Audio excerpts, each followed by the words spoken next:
C1 D3 बस।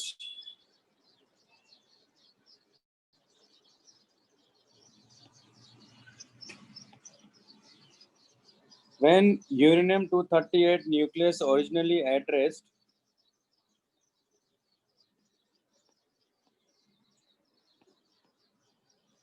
decays by emitting an alpha particle having speed u, the recoil speed of the residual nucleus is, then the minimum value ये बताना अपने को है ना।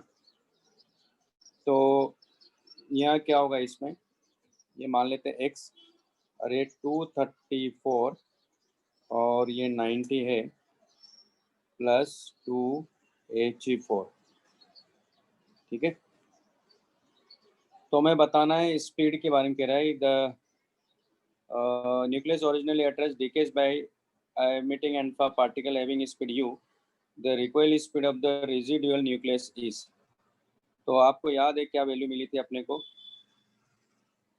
क्योंकि मोमेंटम चलो कंजर्व करवाते हैं ना, तो मोमेंटम इनिशियल मोमेंटम तो सिस्टम का जीरो ही है, तो law of conservation of momentum apply करेंगे तो हमारे पास ये आ जाएगा mx vx है ना माइनस प्लस ये हो जाएगा m अल्फा v अल्फा।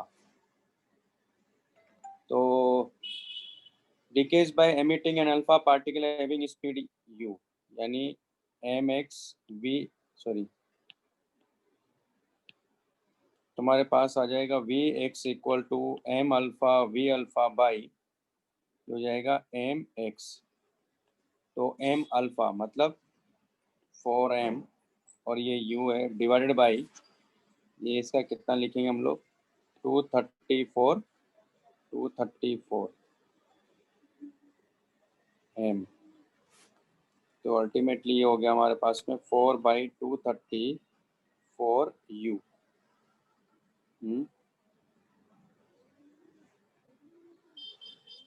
तो स्पीड ऑफ है ना, तो मिनिमम वैल्यू पूछ रहा है, तो vx इक्वल टू कितना हो गया, तो 2 हो जाएगा 117 इंटू u।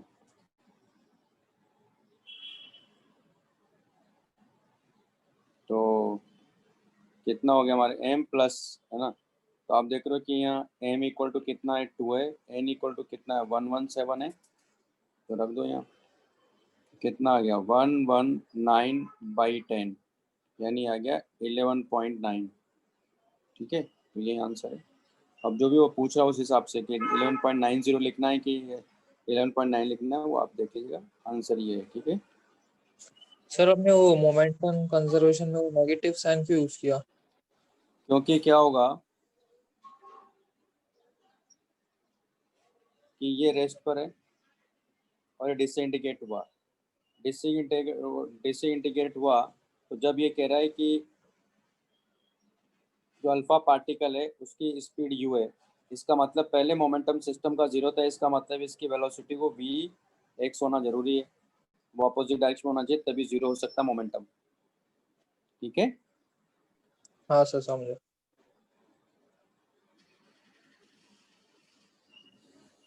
तो लिख लीजिए नेक्स्ट है D3। सर अगर वो एक साइड में एक सेम साइड में रहती तो फिर वो मोमेंटम कंजर्व नहीं रहता ना? नहीं रहता, क्योंकि फिर मोमेंटम जीरो होता ही नहीं, हाँ सर। ठीक है।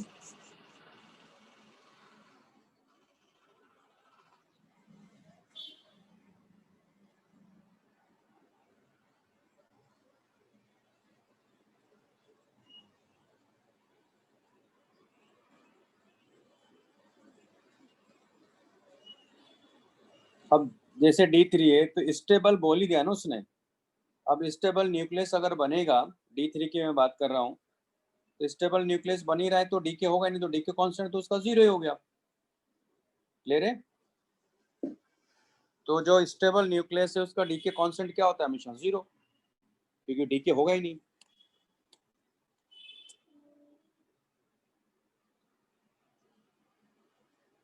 बस ये थे ना दो, चलो ठीक है, ये हो गया हमारा, लिख लिया है।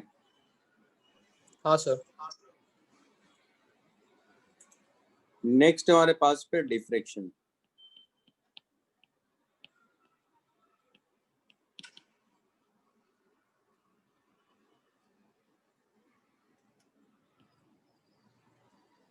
तो देखो, वैसे तो डेली लाइफ में तो अपने को कभी भी डिफ्रेक्शन मिल ही नहीं सकता है, न इंटरफेरेंस कभी दिख सकता है।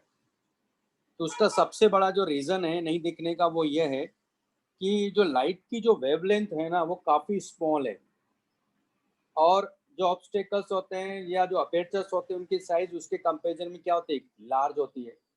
इसलिए डिफ्रेक्शन और इंटरफेरेंस अपने को जनरल मतलब डेली लाइफ में कभी नहीं दिख सकता, कभी नहीं दिखाई देगा आपको, कभी ये फिनोमेना आपको नजर ही नहीं आएगा। इसलिए एक कंफ्यूजन हमेशा बच्चों को रहता है कि है क्या। लेकिन अगर आप जो अपेचर्स की साइज है या जो ऑब्स्टेकल के साइज है, अगर उसको लाइट की वेवलेंथ के कंपेरेबल बना दो, तो आप देखोगे कि आपको ये पैटर्न यानी ये जो फिनोमेना है ना ये नजर आएगा, और इसका पैटर्न आपको स्क्रीन पर दिखाई देगा। तो यानी कहने का मतलब ये है कि डिफ्रेक्शन तभी होगा, तभी दिखाई देगा, डिफ्रेक्शन तो होता ही है, वो अपने को विजुलाइज नहीं हो पाता है ना। तो ये तो होना ही होना है, लेकिन ये तभी अपने को दिखता है स्क्रीन पर जब साइज क्या होना चाहिए ऑब्स्टेकल अपेचर की, comparable to wavelength of light होना चाहिए। तो पहला पॉइंट तो ये इसमें है।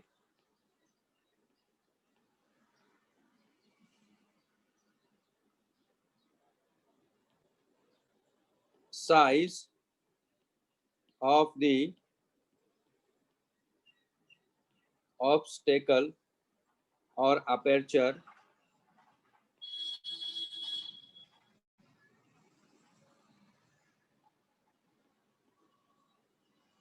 should be comparable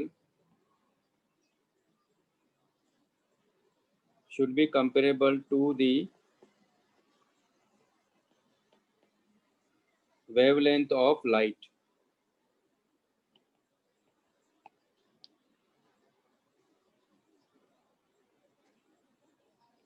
तब ये फिनोमेना नजर आएगा। तो होता क्या है इसमें देखो, अगर मान लो जैसे हमने मान लो जैसे कि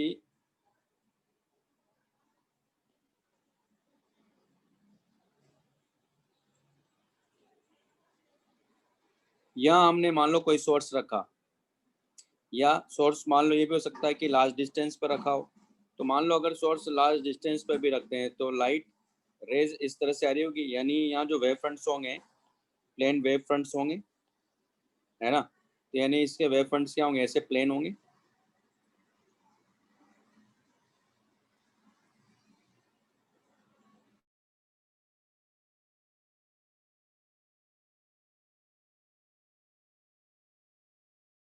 वेवलेंथ के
मेरी आवाज आ रही है ना आप लोगों को? हाँ सर। वो लिख लिया था क्या आप लोगों ने? नहीं सर।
अभी आवाज आ रही है?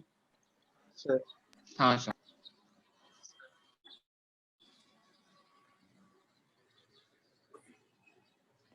तो हमने डिफरेंशिएशन के बारे में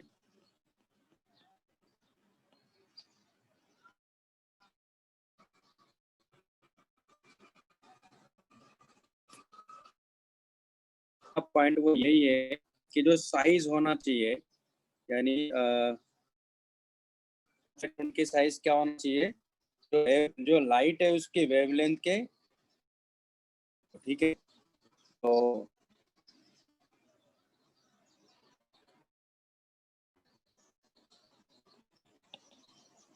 साइज ऑफ दी लिखते जाइए आप लोग, obstacle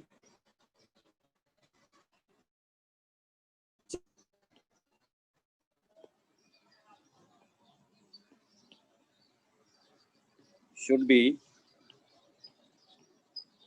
comparable to the wavelength of incident light.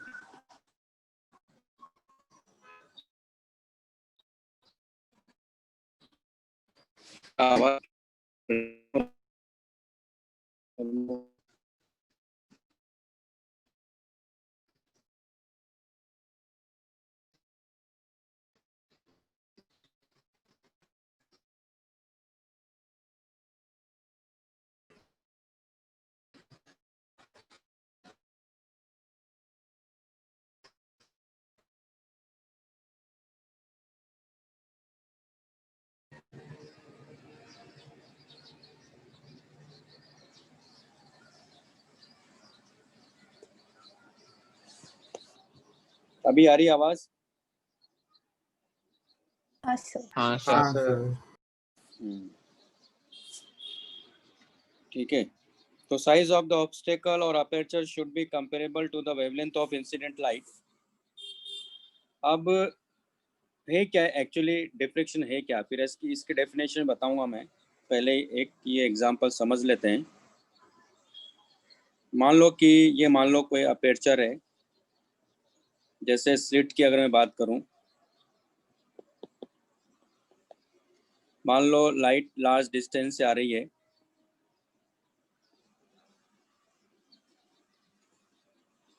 इसके जो वेव फ्रंट्स होंगे सबके सब क्या होंगे, पैरेलल वेव फ्रंट्स होंगे, है ना। अब यहाँ मान लो ये लाइट यहाँ इंसिडेंट हुई,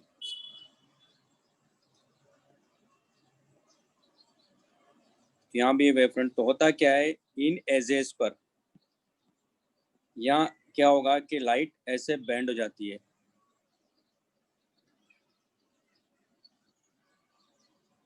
और यहाँ मान लो अगर स्क्रीन है तो आप यहाँ देखो कि देखा जाए तो ये वाला जो पार्ट होगा, यानी ये जो वाला पार्ट होगा इधर, इसको हम बोलते हैं ज्योमेट्रिकल शेडो रीजन।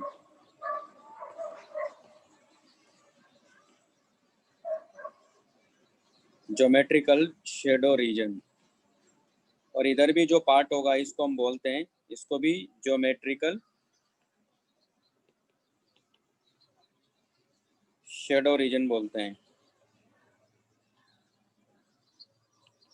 क्यों बोलते हैं कि अगर मान लो जब लाइट अगर आ रही है तो यानी अपने को यहाँ ब्राइट स्पॉट इस जगह पर मिलना चाहिए ना, अपने को यहाँ क्या मिलेगा, आपको ब्राइट स्पॉट मिलना चाहिए, लेकिन एक्चुअली ऐसा नहीं होता है, यहाँ ब्राइट स्पॉट नहीं मिलेगा, यानी लाइट ऐसे बेंड हो गई है।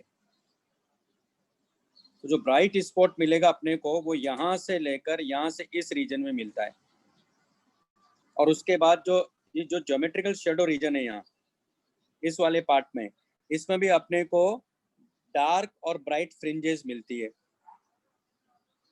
क्लियर है? तो इसका मतलब क्या हुआ कि लाइट यहाँ बेंड हुई है, इस जगह पर क्या हुई, लाइट बेंड हुई। तो अगर हम हाइगेंस का जो प्रिंसिपल है उसके अकॉर्डिंग चलें तो ये नए सोर्सेस हो जाएंगे हमारे पास में, ये सब क्या है, नए सोर्स है। ये भी पॉइंट यानी क्या हो गए हैं, पॉइंट लाइट सोर्सेस हो गए। तो इनकी वजह से वेव फ्रंट्स कैसे होंगे, ऐसे वेव फ्रंट्स होंगे। इसका मतलब है कि लाइट ऐसे भी जा रही है। तो एजेस पर ये जो बेंडिंग हो रही है, यानी लाइट जो अपर्चर या ऑब्स्टेकल के एजेस पर या कॉर्नर्स पर जो बेंडिंग होता है और उसके बाद जो ज्योमेट्रिकल शैडो रीजन है उसमें जो स्प्रेडिंग हो रहा है, उसी को हम बोलते हैं डिफ्रैक्शन। तो ये बना लो पहले, और इसी के बारे में हम लोग यहाँ बात करेंगे। तो आपके कोर्स में सिंगल स्लिट डिफ्रैक्शन पैटर्न ही है, उसी के बारे में हम लोग बात करेंगे यहाँ। वैसे तो डिफ्रैक्शन को दो पार्ट में डिवाइड किया गया है, दो टाइप होते हैं इसके, एक होता है फ्रेस्नेल डिफ्रैक्शन, दूसरा होता है फ्रॉनहोफर डिफ्रैक्शन। आपके कोर्स में फ्रॉनहोफर डिफ्रैक्शन है, यानी जो सोर्स और जो स्क्रीन है वो जो स्लिट्स है उस स्लिट के से क्या है, दोनों लार्ज डिस्टेंस पर है, तो इसको बोलते हैं फ्रॉनहोफर डिफ्रैक्शन। अभी मैं टाइप्स तो लिखवा ही दूंगा, लेकिन सिर्फ सिंगल स्लिट डिफ्रैक्शन पैटर्न ही आपके कोर्स में है, उसी से ही मेंस में क्वेश्चन आते हैं, उसी से ही एडवांस में क्वेश्चन आते हैं। तो वो जो क्वेश्चन आप देखेंगे वो दरअसल सिंगल स्लिट से क्वेश्चन दिए हुए हैं डिफ्रैक्शन में। लिख लो इसको।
लिख लिया आप लोगों ने?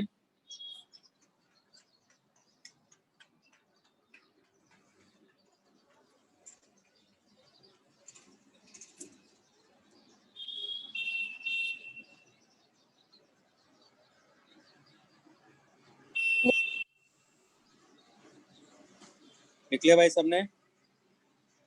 हाँ एक सर। Minute sir. तो सेकंड पॉइंट इसमें लिखिए, the phenomena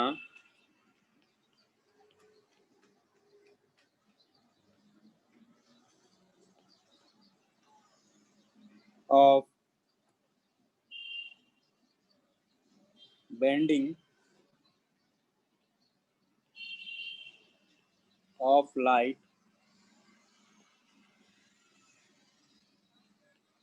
around the corners or edges of small obstacles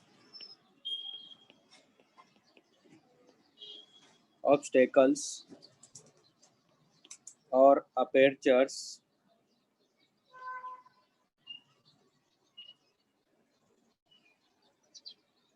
and spreading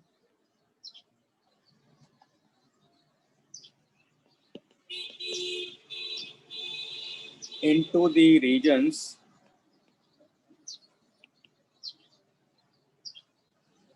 of geometrical shadow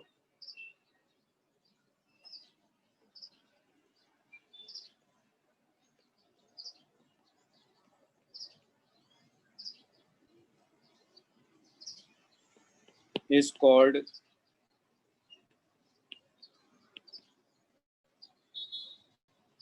diffraction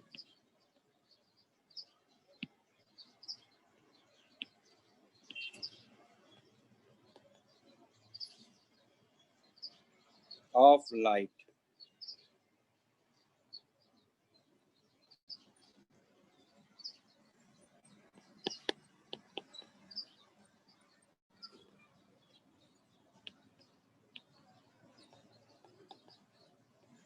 ये ऊपर का लिख लो पहले आप।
लिख लिया?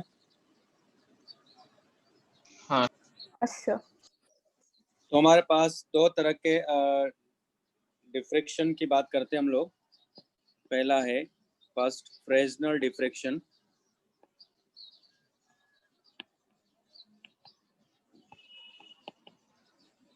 तो फ्रेस्नेल डिफ्रेक्शन में क्या होगा कि जो अपेर्चर या जो ऑब्स्टेकल है उससे जो स्क्रीन और जो सोर्स है वो डिस्टेंस क्या होगी, एक तरह से ऑलमोस्ट, मतलब ये कह सकते हैं इनफाइनाइट होगी, या ये कह सकते हैं लार्ज डिस्टेंस पर होंगे। यानी इसमें होगा distance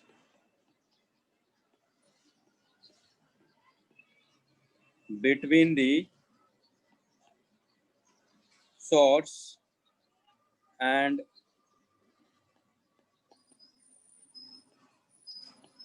obstacle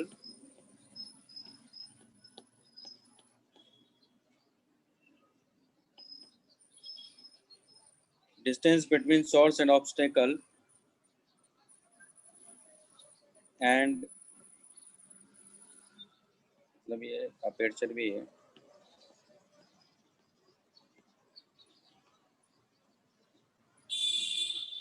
and distance between screen and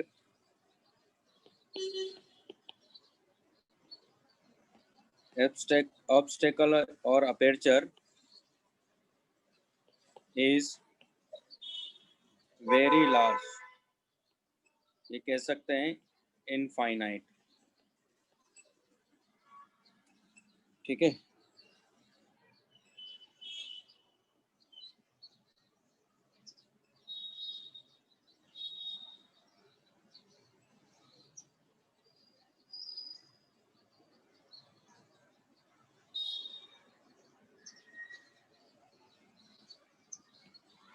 दूसरा पॉइंट है to get the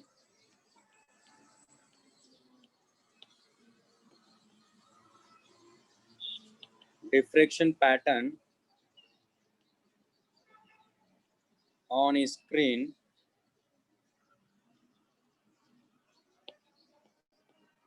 convex lens is not used.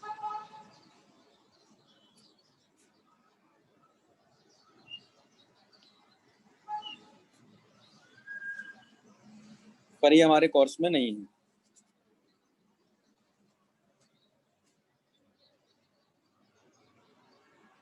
दूसरा है फ्रोनहोफर।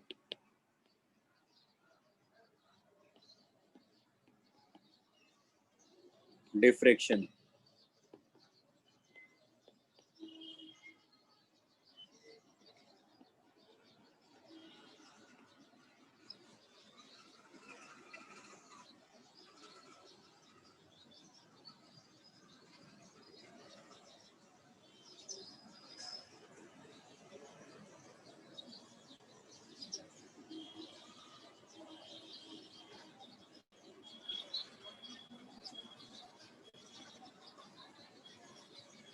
सॉरी क्या लिखा है मैंने?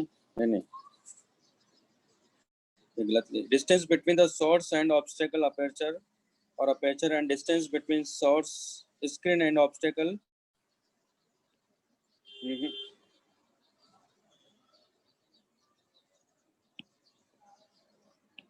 Is not large. ठीक है,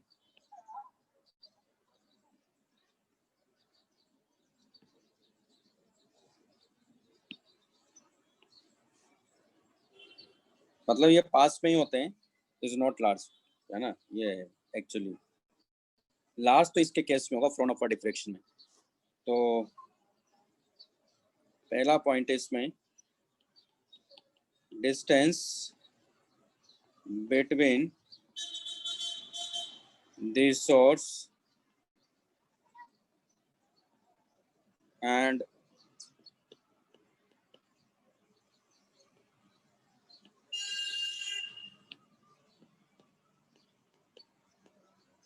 obstacle or aperture and distance between here between screen and obstacle or aperture is very large, यानी यहाँ होना चाहिए इनफाइनाइट।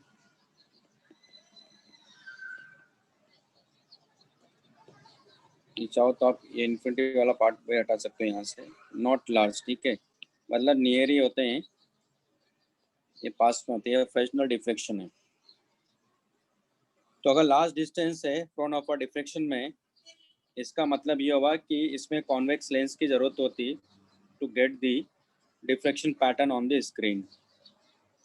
इसका बी पार्ट में हो जाएगा,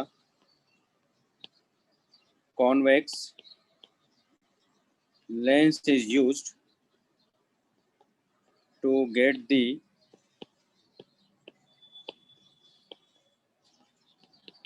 diffraction pattern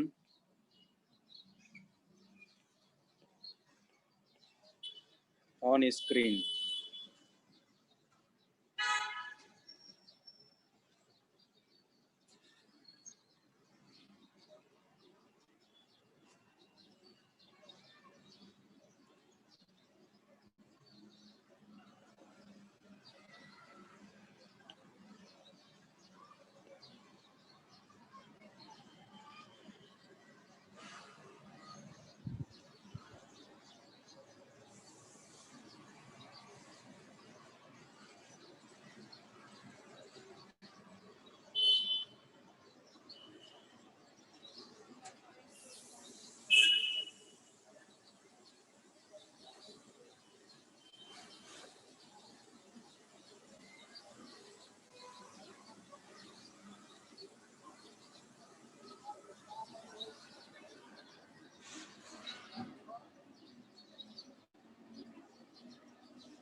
लिख लिया आप लोगों ने? हाँ सर।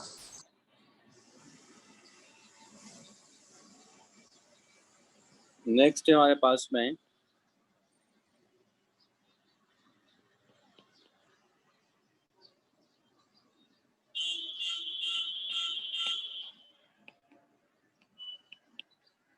डिफ्रेक्शन थ्रू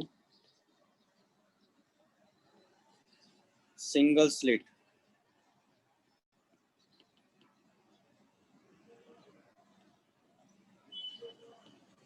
ठीक है, और इसमें भी हमारे फ्रॉन ऑफर है, ये डिफ्रेक्शन है यानी ये हमारे कोर्स में है। तो यहाँ जो अपेर्चर होगा यानी जो स्लिट होगा उससे जो सोर्स है वो लार्ज डिस्टेंस पर है, स्क्रीन भी लार्ज डिस्टेंस पर है। तो पैटर्न अपने को स्क्रीन पे नजर आई, इसलिए हम लोग कॉन्वेक्स, इसलिए हम लोग क्या करेंगे, कॉन्वेक्स लेंस यूज करेंगे यहाँ। ठीक है,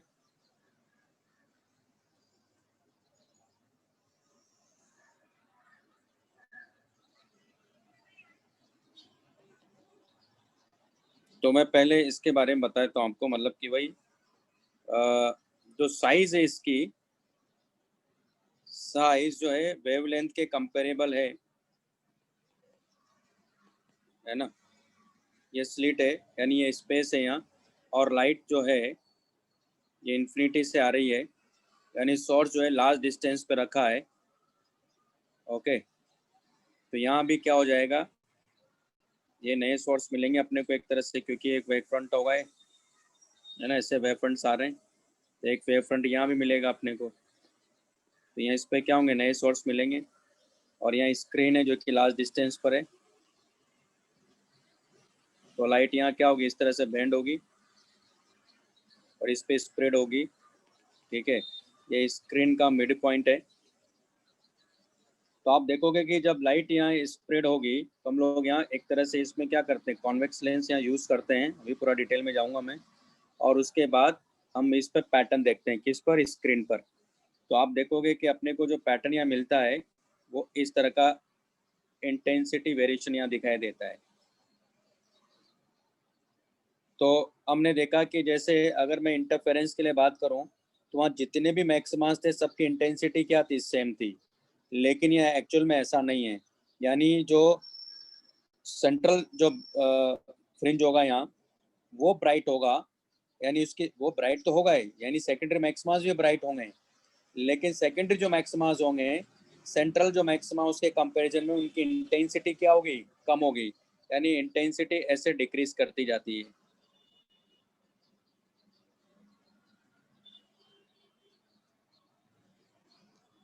तो ऐसे इंटेंसिटी क्या करेगी, डिक्रीज करेगी। ठीक है, तो ये फर्स्ट मिनिमा होता है, ये फर्स्ट मिनिमा होता है, और ये सेकंड मिनिमा होता है, ये सेकंड मिनिमा होता है, और ये जो होगा ये सेकेंडरी फर्स्ट मैक्सिमा होगा, ये सेकेंडरी फर्स्ट मैक्सिमा होगा, और ये सेंट्रल मैक्सिमा होता है। ठीक है,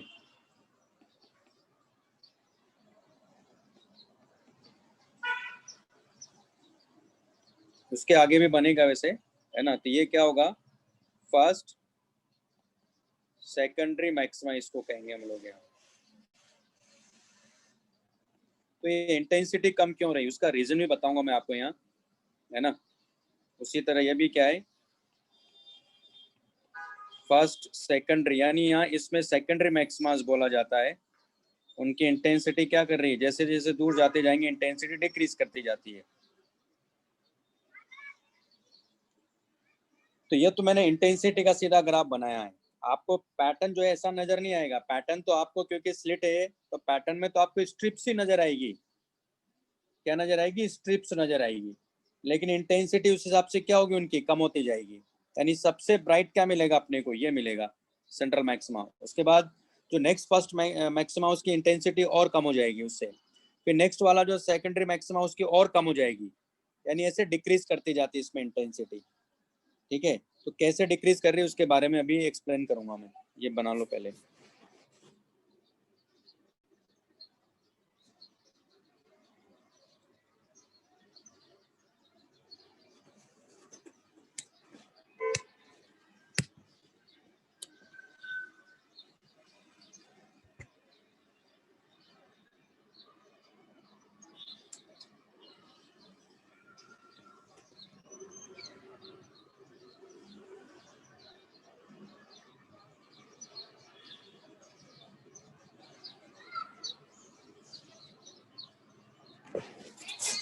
तो ये सबसे बड़ा मेजर डिफरेंस है इंटरफेरेंस और डिफ्रेक्शन में। डिफ्रेक्शन में हर मैक्सिमा की इंटेंसिटी सेम होती है, डिफ्रेक्शन है ना। इंटरफेरेंस में हर मैक्सिमा की इंटेंसिटी सेम होती है, डिफ्रेक्शन में सबसे ब्राइट होता है सेंट्रल मैक्सिमा, उसके बाद जितने भी मैक्सिमा सेकेंडरी मैक्सिमा है उनकी इंटेंसिटी डिक्रीज करती जाती है। कैसे डिक्रीज करेगी वो आगे आपको फॉर्मूला भी बताऊंगा मैं, उसका डेरिवेशन के बारे में बात करूंगा। वो जो डेरिवेशन है वो बोर्ड में नहीं है, लेकिन बोर्ड में क्या लिखना है वो मैं अभी आपको लिखवाऊंगा। एक तो ये तो बनाना ही इस तरह का फिगर, तो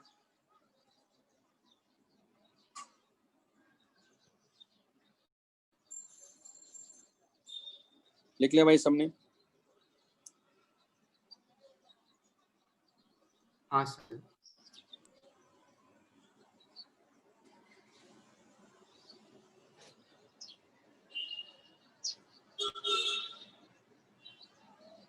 यानी मैं एक चीज यहाँ और क्लियर कर देता हूँ आपको।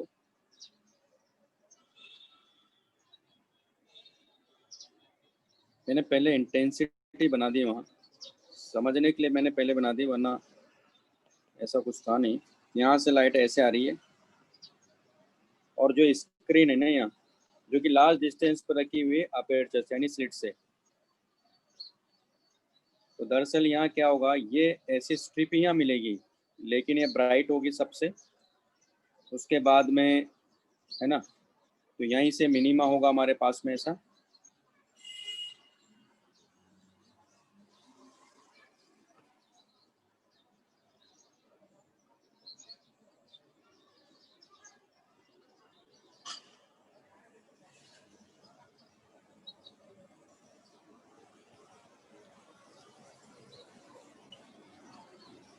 ये मिनिमम इधर मिलेगा, फिर मैक्सिमा जाएगा उधर, है ना, उसी तरह यहाँ भी मिनिमम मिलेगा, फिर मैक्सिमा जाएगा, ऐसे स्ट्रिप्स आपको मिलती जाएगी।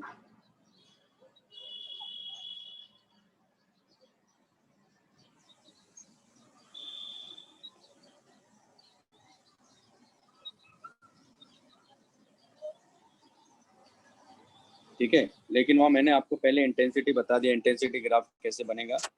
ये मान लेते हैं वाई एक्सिस था और ये एक्स एक्सिस है हमारे पास, ठीक है, ये पॉइंट हो है, ये भी बना लो आप लोग। मैं यहाँ इसकी वेट के बारे में बात करूँगा, यानी इसका एंगुलर साइज क्या उसके बारे में बात करेंगे, इसकी लीनियर साइज क्या उसके बारे में बात नहीं। किसकी लीनियर साइज की बात कर रहा हूँ मैं, या एंगुलर साइज की बात कर रहा हूँ, सेंट्रल मैक्सिमा की, क्योंकि ये सेंट्रल मैक्सिमा है।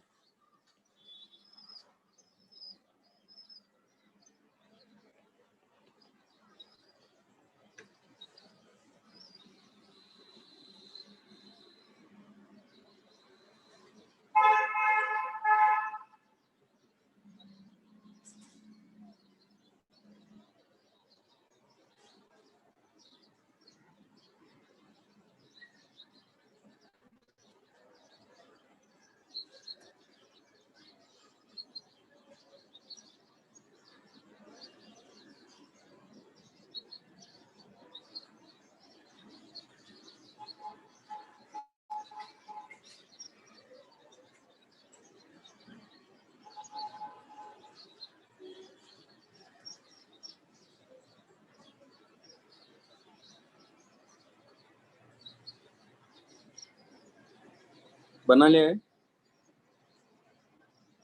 हाँ सर।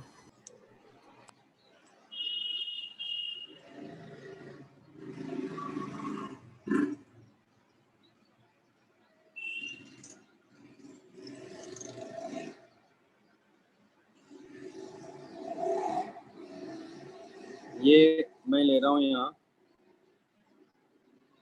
0 1 2 3 4 5 6 7 8 9 10 11 12, है ना,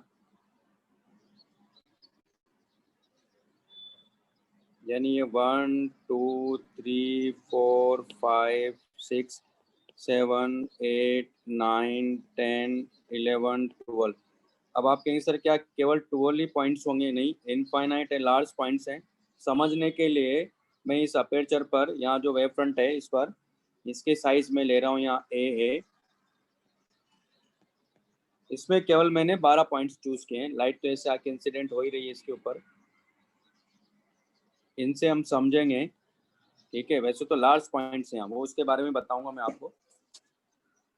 और यहाँ स्क्रीन है।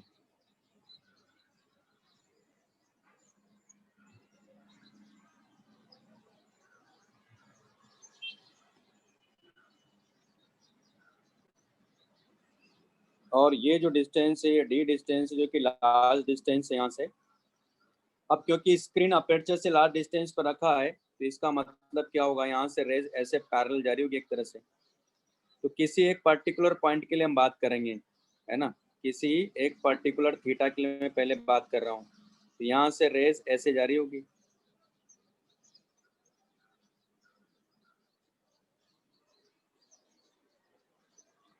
है ना। तो सबके सब पैरेलल जा रही, तो यहाँ क्या करेंगे हम लोग, लेंस यूज करेंगे, कॉन्वेक्स लेंस। इस सबको क्या करेगा, फोकस करेगा, है ना। तो इस तरह से मान लो ये यहाँ कहीं जाके इसको सबको फोकस कर देगा है।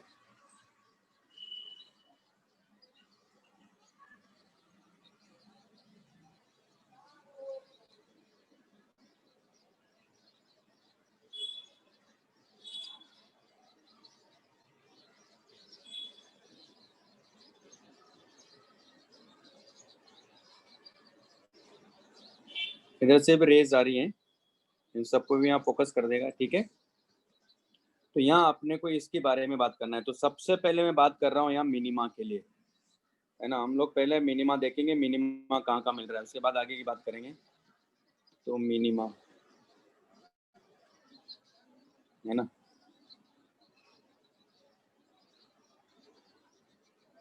मिनिमा मतलब जो इंटेंसिटी लो है, यानी जीरो इंटेंसिटी जहाँ मिलेगी उसके बारे में बात करेंगे हम लोग। तो हम थीटा इस तरह से चूज किया, पहला थीटा मैंने इस तरह से चूज किया कि हमारे पास में जब ये रेस जाके मिले उस पॉइंट पर, किस पे, स्क्रीन के उस पॉइंट पर जाके मिले, तो इन सब की वजह से नेट इंटेंसिटी क्या मिले वहाँ, zero.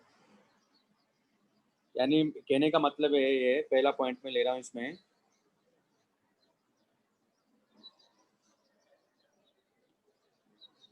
angle theta is chosen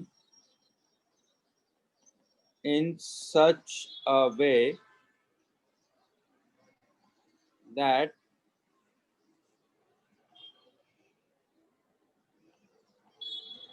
we get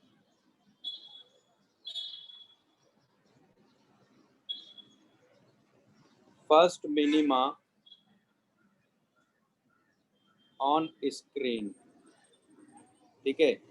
तो यानी ये हो जाएगा a sin theta equal to lambda. आप कहेंगे सर ये कैसे आया, मैंने कहा भी मैथमेटिकली तो मैं बताऊंगा ही, लेकिन ये कैसे आया वो मैं बता देता हूँ।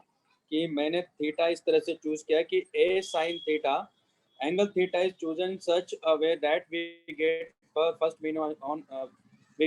minima on screen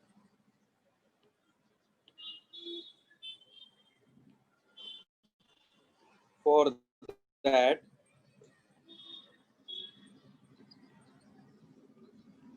a sin theta equal to क्या होना चाहिए, लेमडा होना चाहिए।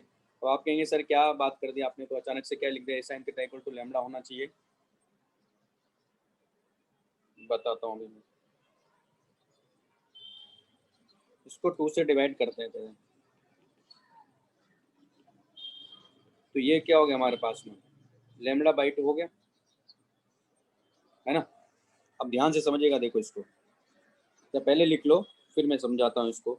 मैंने sine theta equal to, first minima के लिए sine theta equal to lambda क्यों लिया है, लिखो इसको।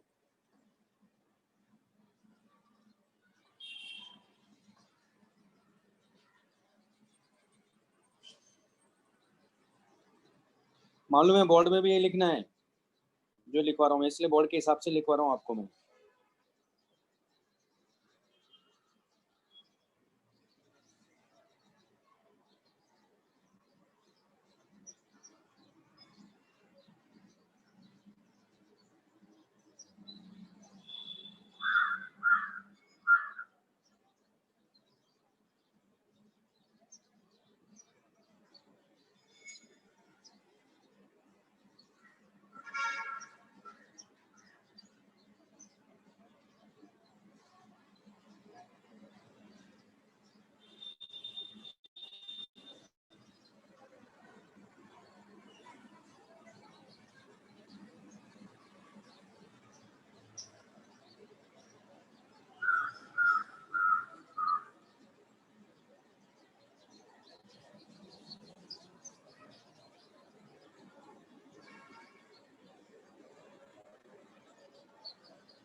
बना लिया?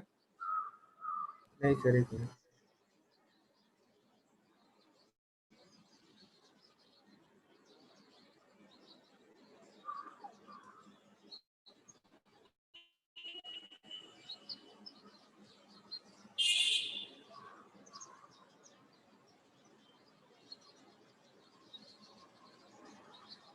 जो लैम्बडा तो मालूम है कि ये वेवलेंथ है, जो लाइट आ रही है मोनोक्रोमेटिक लाइट है।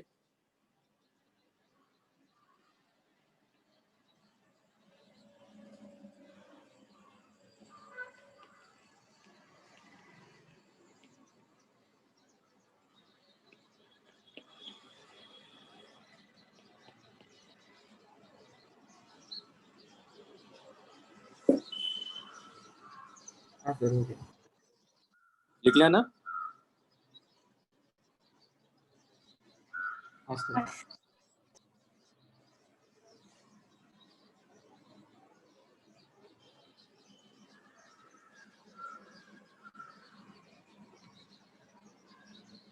अब ध्यान से देखिएगा, देखो इसको।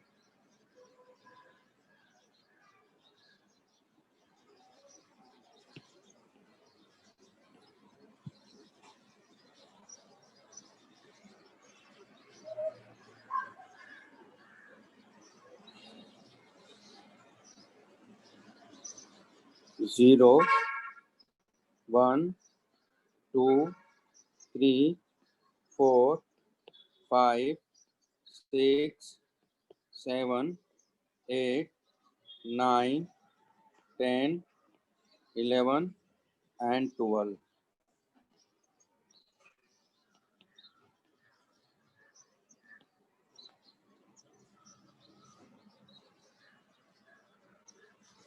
यहाँ से देखो बाप, मैंने इसको दो पार्ट में डिवाइड कर लिया। ये a/2 है और ये a/2 है। यहाँ से रेस ऐसे जा रही है,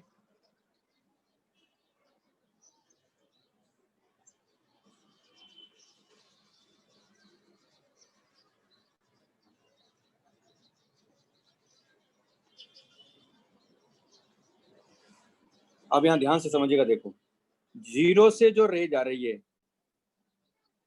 यानी ये रे और ये रे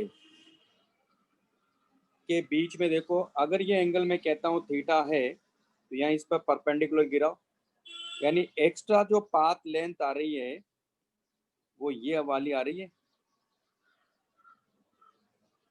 तो क्या हो गया?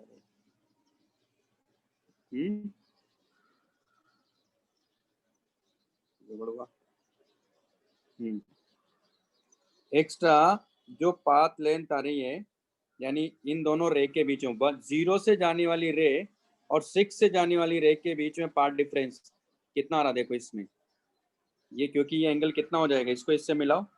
अगर ये एंगल थीटा, तो ये एंगल थीटा निकल के आता है। इसका मतलब ये क्या मिलेगा आपको? a/2 साइन थीटा मिलेगा कि नहीं मिलेगा? तो आप यहाँ देखो, जीरो से जाने वाली रे और 6 से जाने वाली रे के बीच में path difference a/2 sine theta equal to λ/2 लिखा मैंने वहां। देखो आप क्या लिखा हुआ है, a/2 sine theta equal to λ/2 लिखा है। तो दोनों के बीच में पाथ डिफरेंस λ/2 है, तो मिनिमम मिलेगा ना पाथ डिफरेंस अगर जीरो है तो। भाई लॉजिक समझ में आया?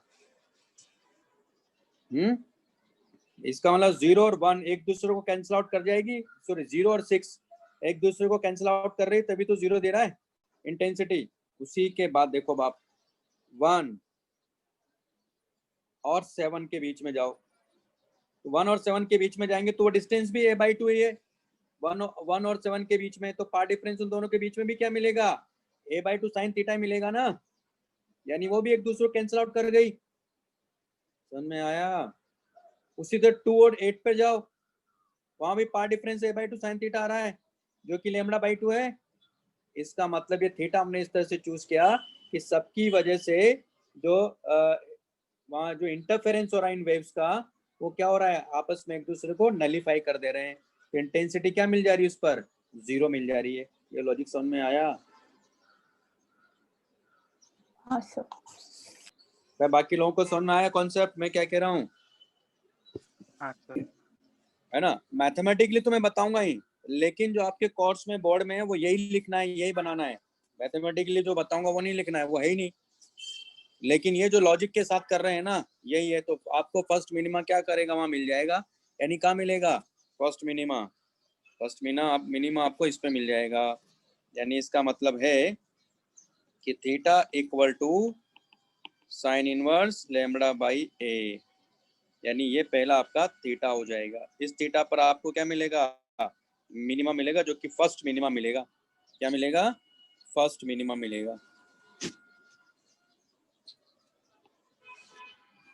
मेरे ख्याल से बात समझ में आ गई होगी, है ना। तो ये भी बना लो।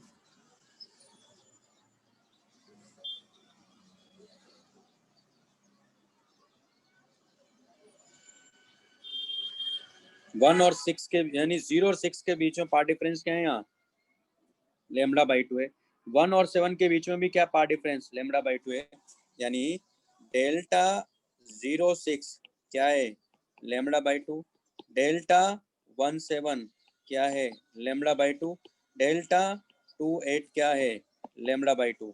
ये आपस में क्या कर जा रहे हैं, वहां जाके कैंसिल आउट कर जा रहे हैं। इसलिए अपने को उस पॉइंट पे क्या मिलेगा, मिनिमम मिलेगा। नेक्स्ट केस पे जाता हूँ मैं, लिखो इसको जल्दी से।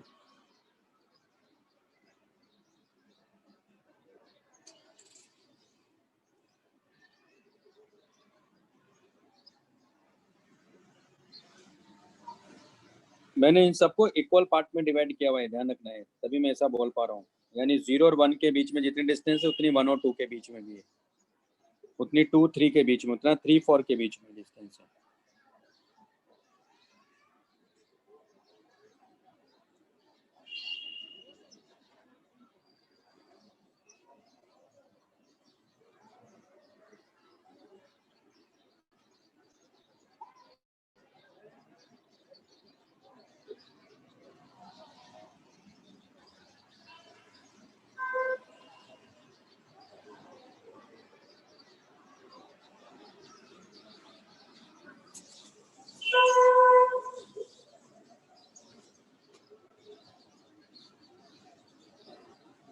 बना लिया।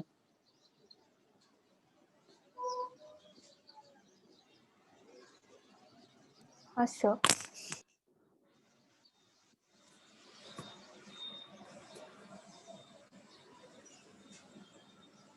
नेक्स्ट,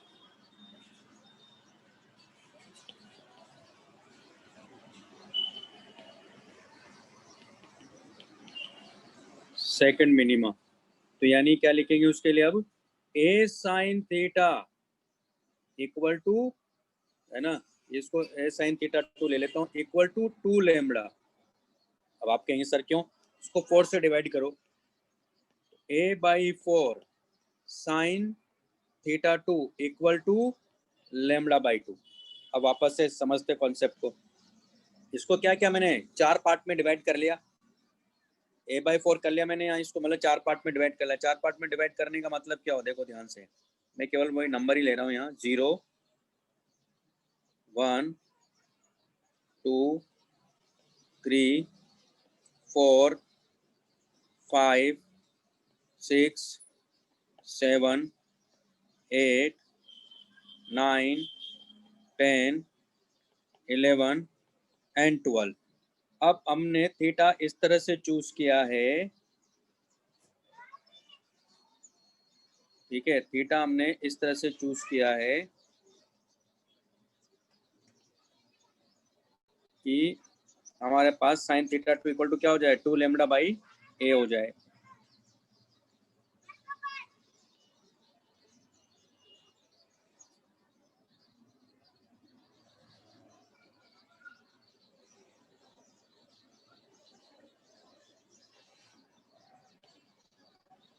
तो आप यहाँ देखो ये क्या हो जा रहा है,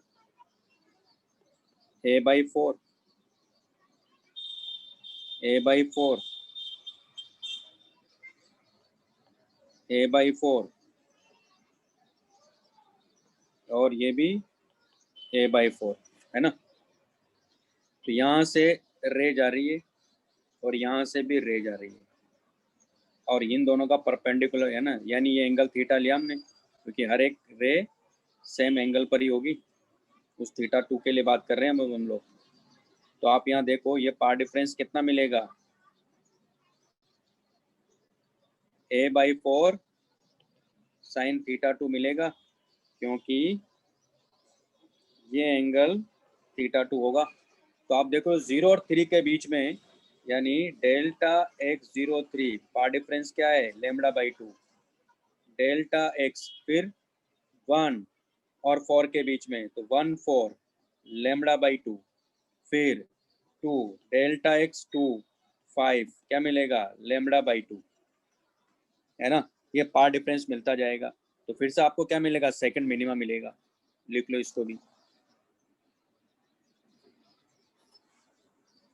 तो इसी तरह से हम लोग जब nth मिनिमा की बात करेंगे, तो ये क्या हो जाएगा, a sin थीटा n, और ये हो जाएगा n लैम्बडा।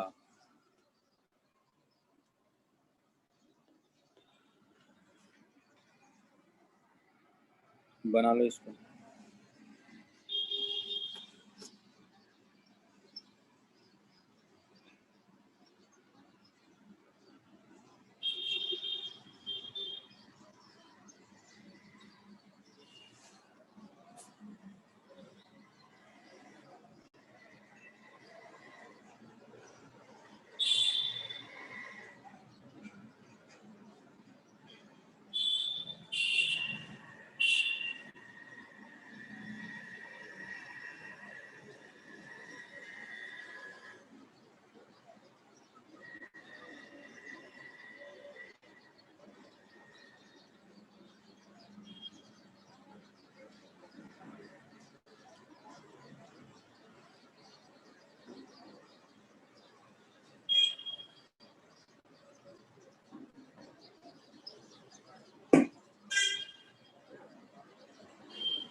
बना लिया, ठीक है। एक मिनट। अब चलते हैं मैक्सिमा, यानी सेकेंडरी मैक्सिमास को लेकर बात करेंगे।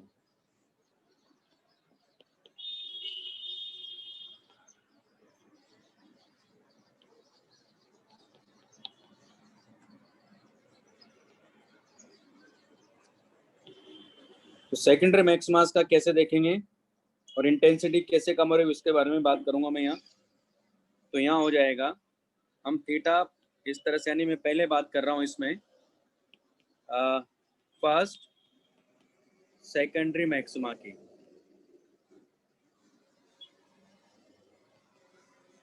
तो हम लोग पार डिफरेंस लेमड़ा देख चुके हैं, तो लेमड़ा के बाद ही तो आएगा ना, यानी उसमें आ जाएगा दरअसल थीटा इस तरह से चूज करेंगे, a sin θ1 इक्वल टू कि ये होना चाहिए 3 λ/2, ठीक है। अब इसको क्या कर रहा हूं मैं, 3 से डिवाइड करो इसको, देखो तो a sin θ1 इक्वल टू हो जाएगा λ/2, ठीक है। तो यहाँ इस केस में क्या हो रहा है, अब इस केस में हो रहा है दरअसल, कोई नंबर ही ले लेता हूँ पहले मैं, ये 0, ये 1, ये 2, ये 3, ये 4, ये 5, ये 6, ये 7, ये 8, ये 9, ये 10, ये 11 और ये 12। हमने थीटा फर्स्ट में सेकेंडरी मैक्सिमा के लिए इस तरह से चूज किया कि हमने क्या क्या, देखो यहाँ इसको 3 पार्ट में डिवाइड कर लिया। 3 पार्ट में कैसे, देखो ये कितना है, यहाँ से यहाँ तक ये a/3 है, फिर ये क्योंकि है ना 1 2 3 1 2 3, और ये a/3 है,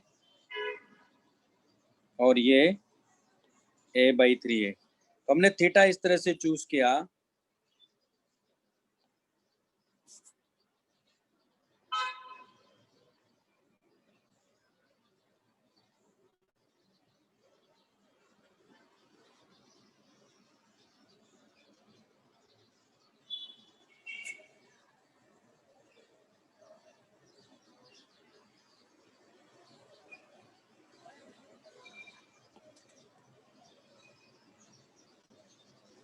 हमने यहाँ थीटा इस तरह से चूज किया कि 0 और 4 के बीच में जो रे है, क्योंकि ये एंगल भी कितना होगा, θ1 है, तो ये एंगल कितना मिलेगा, θ1 है, तो ये कितना मिलेगा अपने को यहाँ, ये मिलेगा a/3 sin θ1, है ना। तो आप देख रहे हो कि a/3 sin θ1 इक्वल टू λ/2 है। इसका मतलब 0 और 4 के बीच में पार्ट डिफरेंस λ/2, 1 और 5 के बीच में λ/2, है ना। तो आप ये देखो कि इसका मतलब है कि ये जो इतना पार्ट है इसका, ये वाला यहाँ तक, यानी ये वाला जो पार्ट है, यानी 0 से लेकर 8 तक, तो ये तो आपस में एक दूसरे को क्या करेंगे, कैंसिल आउट कर जाएंगे। तो बचेगा कितना पार्ट, a/3 रह जाएगा हमारे पास में। तो a/3 के करस्पॉन्डिंग तो अपने को इंटेंसिटी वहां मिल रही है, इसलिए इंटेंसिटी क्या हो रही है वहां, डिक्रीज कर रही है। क्यों, समझ में आ रहा है, क्योंकि a/3 और ये a/3 यानी 0 से लेकर 8 वाला पार्ट तो आपस में एक दूसरे को क्या करेंगे, यहाँ से कैंसिल आउट कर जाएंगे। समझ में आ रही बात कैसे, क्योंकि ये देखो 0 मतलब डेल्टा x 1 3 हो गया, 1 5 हो गया, फिर 2 6, ये भी λ/2 है, डेल्टा x 3 7, ये भी λ/2 है, डेल्टा x मतलब 4 8, एक तरह से वही है ना, तो ये क्या हो जाएगा, λ/2 है। तो ये तो आपस में कैंसिल आउट हो गए, लेकिन ये जो पार्ट बचा है, ये जो मैं बता रहा हूँ यहाँ, ये वाला पार्ट जो बचा है, कौन सा वाला पार्ट की बात कर रहा हूँ मैं, ये वाला पार्ट, तो ये अपने आप को कैंसिल नहीं कर पाएगा। तो इसकी वजह से यहाँ क्या होगा, वहाँ 0 इंटेंसिटी आपको नहीं मिलेगी, लेकिन सेकेंडरी मैक्सिमम मिलेगा, यानी a/3 पार्ट के करस्पॉन्डिंग इंटेंसिटी मिलेगी, इसलिए उसकी इंटेंसिटी क्या हो जाएगी, कम हो जाती है। तो वहाँ जो कंट्रीब्यूशन हो रहा है सिर्फ उस, वो जो स्लिट है उसका 1/3 पार्ट का कंट्रीब्यूशन हो रहा है, वहां से जो लाइट जा रही है उसके करस्पॉन्डिंग वहाँ इंटेंसिटी अपने को मिलेगी, इसलिए उसकी इंटेंसिटी जो सेंट्रल ब्राइट फ्रिंज बन रहा है उसके कंपेरिजन इंटेंसिटी क्या होगी, वहाँ कम हो जाती है। ये रीजन है, ठीक है, ये लिख लो। फिर सेकेंडरी मैक्सिमा के बताता हूँ मैं आपको।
लिख लिया, नहीं सर, एक मिनट।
हाँ सर, हो गया। अब नेक्स्ट हमारे पास में इसमें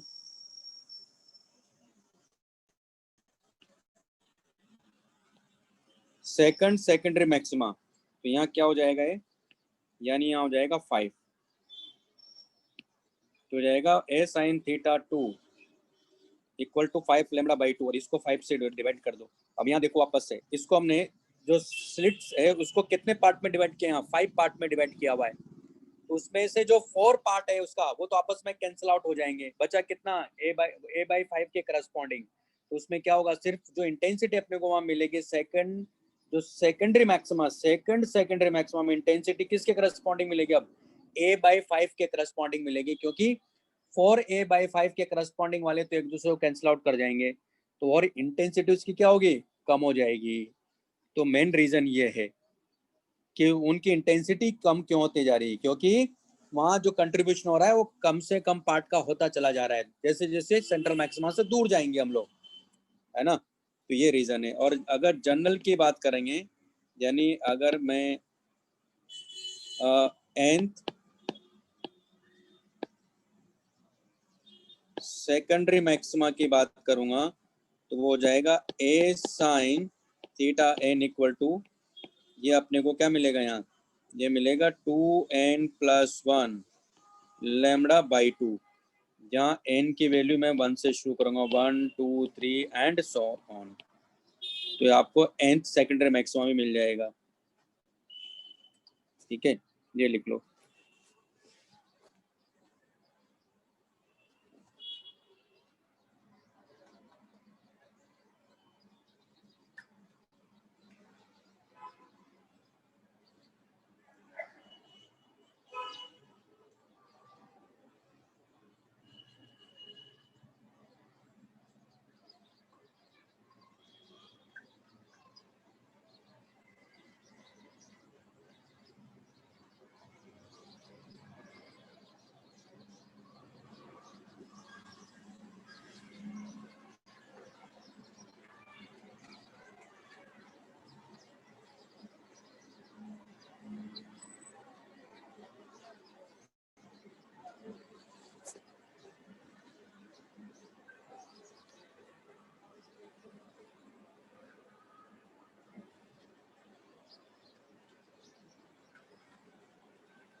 तो इस वाले में क्या हो जाएगा, सेकंड की अगर हम बात करेंगे तो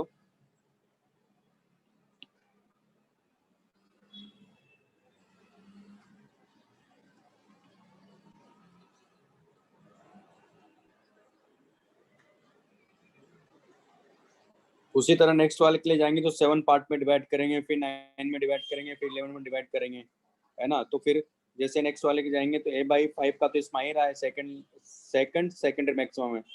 थर्ड सेकेंडरी मैक्सिमा के लिए जाएंगे तो a बाई 7 के कंट्रीब्यूशन के करस्पॉन्डिंग होगा, फिर a बाई 9 के करस्पॉन्डिंग होगा, फिर a बाई 11 के करस्पॉन्डिंग होगा। इस तरह से इंटेंसिटी वहाँ डिक्रीज करती चली जाएगी सेकेंडरी मैक्सिमास पर।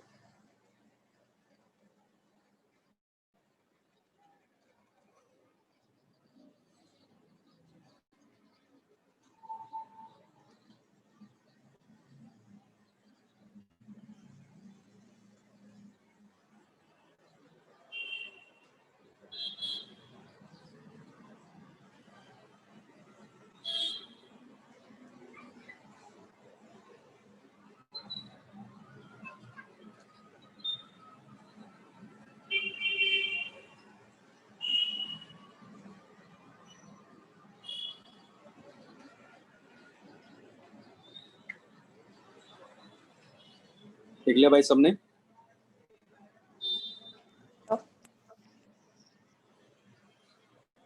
हाँ सर।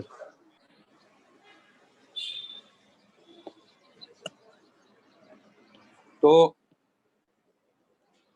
हमें जो ग्राफ की बात कर रहे हैं, ग्राफ कैसा मिलेगा वो, यानी ये हमारे पास में वाई एक्सिस है और ये इंटेंसिटी, और इसमें ग्राफ देखेंगे हम लोग तो आप देखोगे कि ग्राफ ऐसा होगा, इंटेंसिटी से रिलेटेड है, और उसके बाद ये इसकी इंटेंसिटी सेकेंडरी मैक्सिमा, है ना, फर्स्ट सेकेंडरी मैक्सिमा है, सेकंड सेकेंडरी मैक्सिमा। ठीक है, इसकी इंटेंसिटी कम होती जाएगी।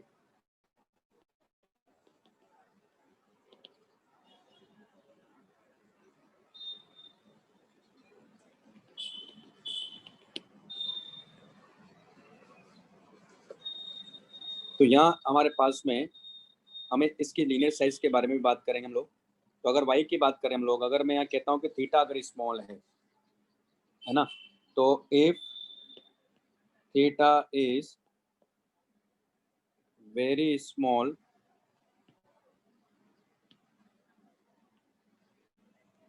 तो हमारे पास में जो अपने को मिला था ए साइन थीटा 1 मिनिमा के लिए लैम्बडा, ये किसके लिए मिलता है? फर्स्ट मिनिमा, है ना। तो उस केस में क्या हो जाएगा, ये ए थीटा 1 इक्वल टू लैम्बडा हो जाएगा, यानी थीटा 1 इक्वल टू हो जाएगा लैम्बडा बाई ए, है ना।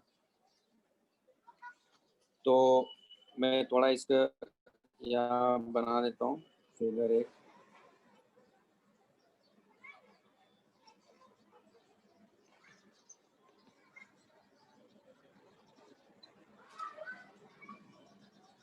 तो लाइट यहाँ ऐसे आ ही रही थी, ये हमारे पास में ए है ना। तो ये फर्स्ट थीटा 1, यानी मैं ये जो बात कर रहा हूँ दरअसल इसके लिए बात कर रहा हूँ मैं, है ना।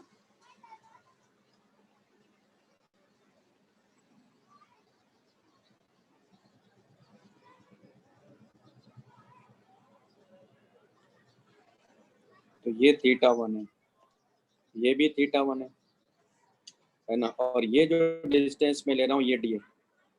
और अगर मैं कहता हूँ थीटा 1 काफ़ी स्मॉल है तो ये डिस्टेंस क्या हो गया यहाँ, इसको मान लेते हैं कि ये y1 है, तो ये डिस्टेंस भी क्या होगी यहाँ से, ये y1 होगी, है ना। तो आप देखो थीटा 1, यानी इसको एक तरह से थीटा 1 को क्या लिख सकते हो, अगर स्मॉल है तो y1 बाई डी लिख सकते हैं ना। तो हमारे पास में y1 इक्वल टू क्या आ गया, डी लेमड़ा बाई ए, ये y1 आ गया, है ना। इसका मतलब है कि ये जो डिस्टेंस वो मिल जाएगी अपने को। अच्छा ये आ गया, तो यहाँ जो 2y1 है उसको हम बोलते हैं, यानी 2y1 हो जाएगा 2d लेमड़ा बाई ए, और इसको हम बोलते हैं linear size of the central maxima, linear size of the, क्योंकि मेंस में क्वेश्चन आते हैं इससे related, linear size of the central maxima. Even board में भी आते हैं, लिख लो इसको।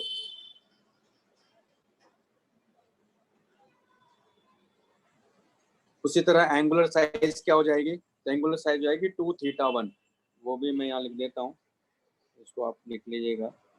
तो एंगुलर साइज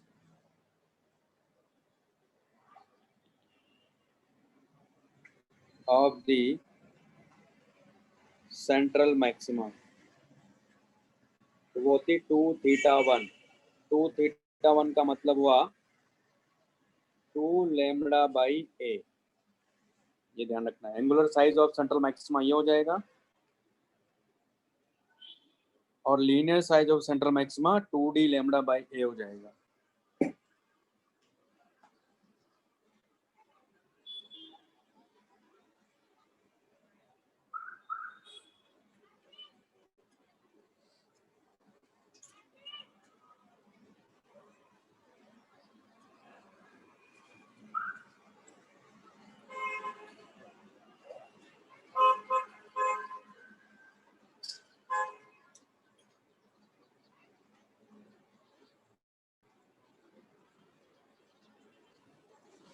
तो यहाँ क्या है एक्चुअली, इस जगह पर क्या है, ये फर्स्ट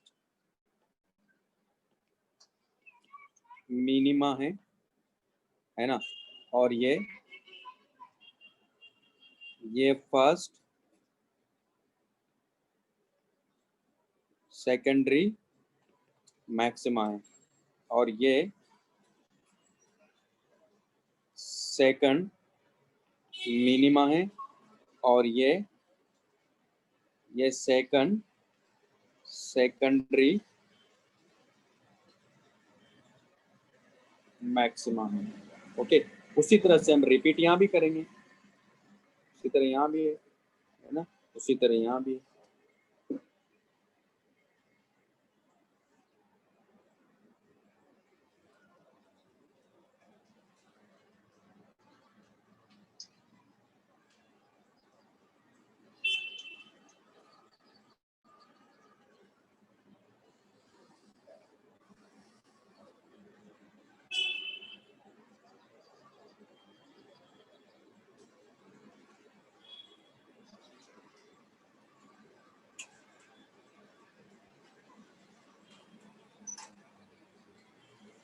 तो मैंने जो आपको भेजा है, पीडीएफ भेजा है लास्ट ईयर के क्वेश्चंस का, वो पहले करना है ना। उसके बाद ही आप शीट पर जाओगे इसके लिए। तो पहले वो जो क्वेश्चन है उसमें क्योंकि टाइम नहीं लगेगा आपको, क्योंकि इतना पक्का उसी में से क्वेश्चन आने वाले हैं, इसलिए पहले वो करना है, क्योंकि कंफर्म में क्वेश्चन आते हैं, आएंगे आएंगे। इसलिए मैंने वो भेजा है। अभी आगे का भेजूंगा मैं आपको, जैसे इसका सेमीकंडक्टर डिवाइसेस वाला भेजूंगा। उसके बाद इलेक्ट्रोमैग्नेटिक वेव्स, जिसके क्वेश्चन आने ही आने, मतलब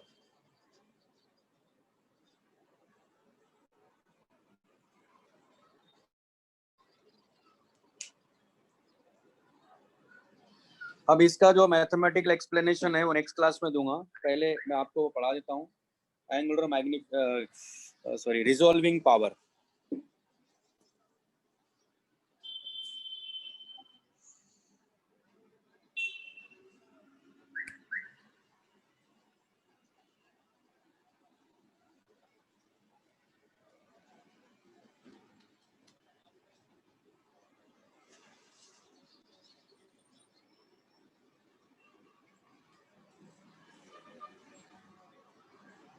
लिख लिया आप लोगों ने?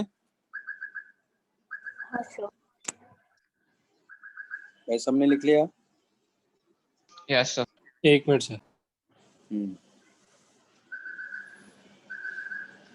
ये पॉइंट ध्यान रखना, मैंने ये कंडीशन जो लिखा है ना यहाँ, ये उसको ध्यान में रखते हुए लिखा है।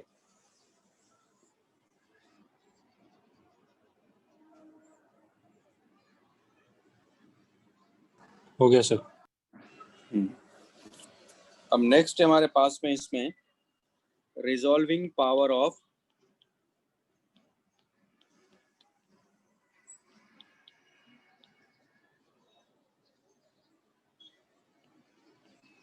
टेलीस्कोप। तो दरअसल हम जब टेलीस्कोप की रिजॉल्विंग पावर की बात करते हैं तो ये देखा गया कि मेनली ये डिपेंड करती है इस बात पर कि जो ऑब्जेक्टिव हमने लिया है टेलीस्कोप में, यानी जो ऑब्जेक्ट के सामने जो लेंस होता है उसको हम ऑब्जेक्टिव बोलते हैं। तो मेनली उसके डायमीटर पे डिपेंड करती है। ये क्लियर है ना? तो ये ध्यान रखना है। वैसे तो मैं फॉर्मूला बता रहा हूँ आपको। तो ये हमारे पास में ऑब्जेक्टिव लेंस होता है जो कि कॉन्वेक्स लेंस होता है, और जो स्टार्स हैं मेनली तो उन्हीं के रिजोल्यूशन की बात की जाती है जो कि लास्ट डिस्टेंस पर होते हैं। तो मान लो एक स्टार यहाँ है S1 स्टार, और दूसरा स्टार मान लेते हैं यहाँ है S2 स्टार। तो इसका क्या होता है कि हम लोग एक तरह से लेंस से डिफ्रेक्शन पैटर्न ही देखते हैं एक तरह से इनका। तो रेले क्राइटेरियन है, उसके अकॉर्डिंग हम लोग चलते हैं, है ना। तो अगर मैं S1 स्टार से जो लाइट आ रही है, S1 स्टार से जो लाइट आ रही है, अगर उसका पैटर्न देखेंगे यहाँ स्क्रीन पर, तो यानी उसका जो मैक्सिमा अपने को मिलेगा वो मैक्सिमा कहाँ कैसा होगा, यानी ये इसका सेंट्रल मैक्सिमा होगा, ठीक है, S1 की वजह से। और S2 की वजह से जो सेंट्रल मैक्सिमा मिलेगा अपने को वो यहाँ मिलेगा। तो रेले क्राइटेरिया ये कहता है कि फर्स्ट वाले का मैक्सिमा और सेकंड वाले का मिनिमा जहाँ अगर कोइंसाइड कर रहा है, इसका मतलब हम लोग दोनों को क्या कर रहे हैं, जस्ट रिजोल्व कर पा रहे हैं कि यानी पहले का मैक्सिमा और दूसरे का मिनिमा, ठीक है, या पहले है ना, या पहले का मिनिमा और दूसरे का मैक्सिमा। तो इसका मतलब हम लोग दोनों स्टार को जस्ट रिजोल्व कर पा रहे हैं यहाँ। ओके, तो ये जो एंगल होगा यहाँ, ये डेल्टा थीटा है, और ये जो एंगल यहाँ डेल्टा थीटा है, तो इसका डायमीटर यहाँ अगर ए मानता हूँ मैं, तो दरअसल इसकी जो रिजोल्विंग पावर है इसको लिखते हैं हम लोग 1/डेल्टा थीटा। ये हो गए resolving power of telescope equal to, ये आएगा A/1.22 लैम्बडा, जो कि याद रखना है, ये आया है, डेराइव किया गया है, लेकिन हम उस पार्ट पर नहीं जा रहा हूँ मैं, है ना। और डेल्टा थीटा को बोलते हैं limit of resolution,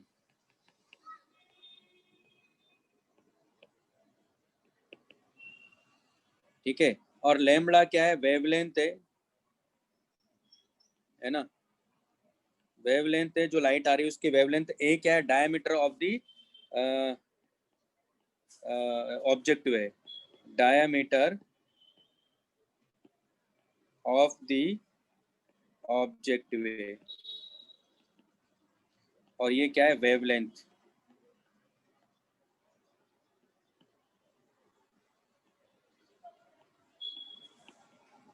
which is coming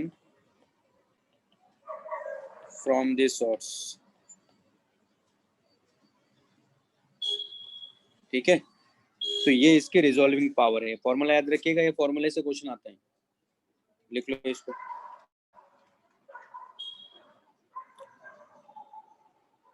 तो ये जो मैं बोल रहा हूँ रेले क्राइटेरियन वाला, ये पार्ट जो है एनसीईआरटी में नहीं दिया है, लेकिन स्टेट बोर्ड की बुक में दिया हुआ है। तो जो स्टेट बोर्ड की, महाराष्ट्र के जो स्टेट बोर्ड की बुक है उसमें दिया हुआ है ये वाला पार्ट, मैं भेज दूंगा फोटो खींच के।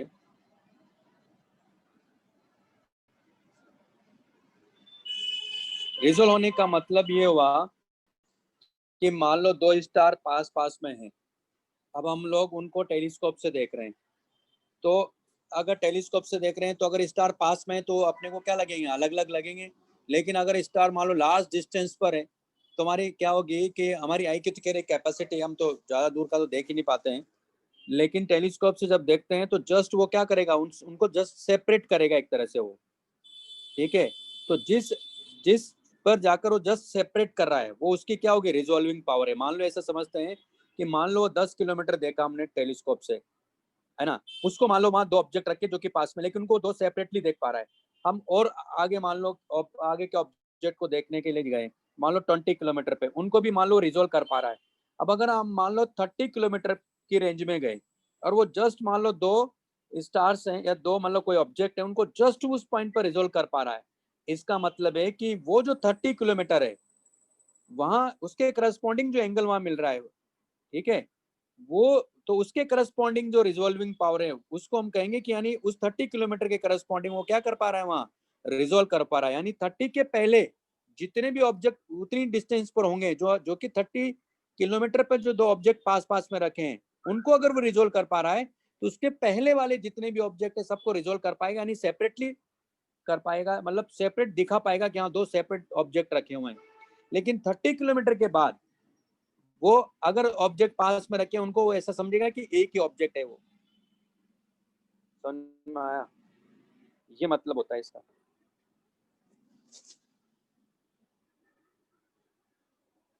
जैसे आप ऐसे समझो, घर में आप एक्सपेरिमेंट कर सकते हो, एक छोटा सा एक्सपेरिमेंट करेगा कि दो अपनी जो फिंगर्स है ना, मिडल फिंगर और इंडेक्स फिंगर है ना, आप अपनी मदर से बोलेगा कि वो दूर जाएं, है ना, उनको बोलो पास में ही। आप देखोगे कि उनको डिस्टिंग्विश नहीं कर पाओगे, आप लगेगा जैसे एक ही अगर ज्यादा दूर पे रहेंगे तो। लेकिन जैसे जैसे पास आएंगे तो आप उनको जस्ट दो फिंगर बता पाएंगे कि जस्ट रिजोल्व कर पा रहे हैं। तो एक लिमिट आएगी जहां आप जस्ट रिजोल्व कर पा रहे होंगे उनको, यानी दो फिंगर आप दिखा पा रहे होंगे कि हाँ दो अलग अलग फिंगर्स हैं। सेम वही लॉजिक क्या लगाया इन्होंने, ठीक है।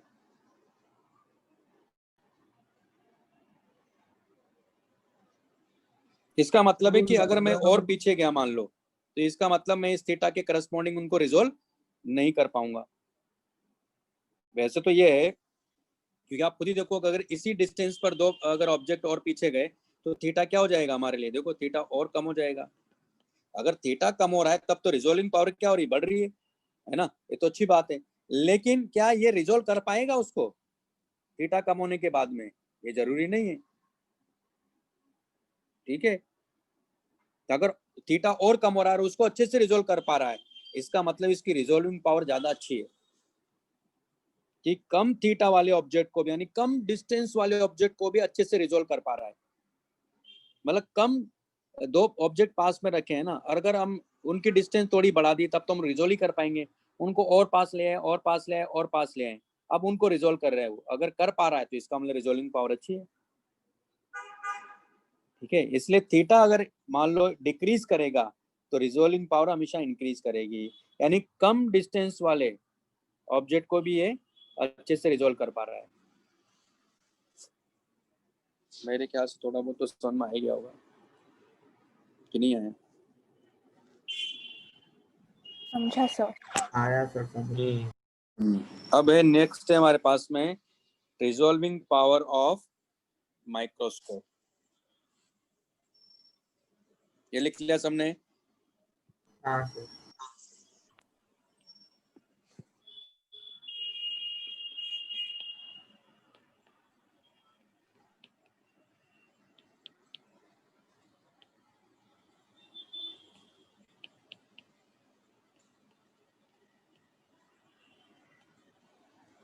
तो यहाँ भी ऑब्जेक्टिव के करस्पॉन्डिंग ही देखेंगे हम लोग। तो मान लो ये ऑब्जेक्टिव है और दो ऑब्जेक्ट है, मान लो यहाँ और एक यहाँ। इनको इससे मिलाएंगे और इसको इससे मिलाएंगे, है ना, और इसको इससे मिलाएंगे और इसको इससे मिलाएंगे। ठीक है, यानी ये जो एंगल है ना यहाँ, ये थीटा है, यानी ये एंगल थीटा है, यानी ये एंगल थीटा है, और उसके बाद ये वाला एंगल भी थीटा ही है। ठीक है, तो ये दो ऑब्जेक्ट है हमारे पास में। ये O1 O2 ले लेता हूं मैं।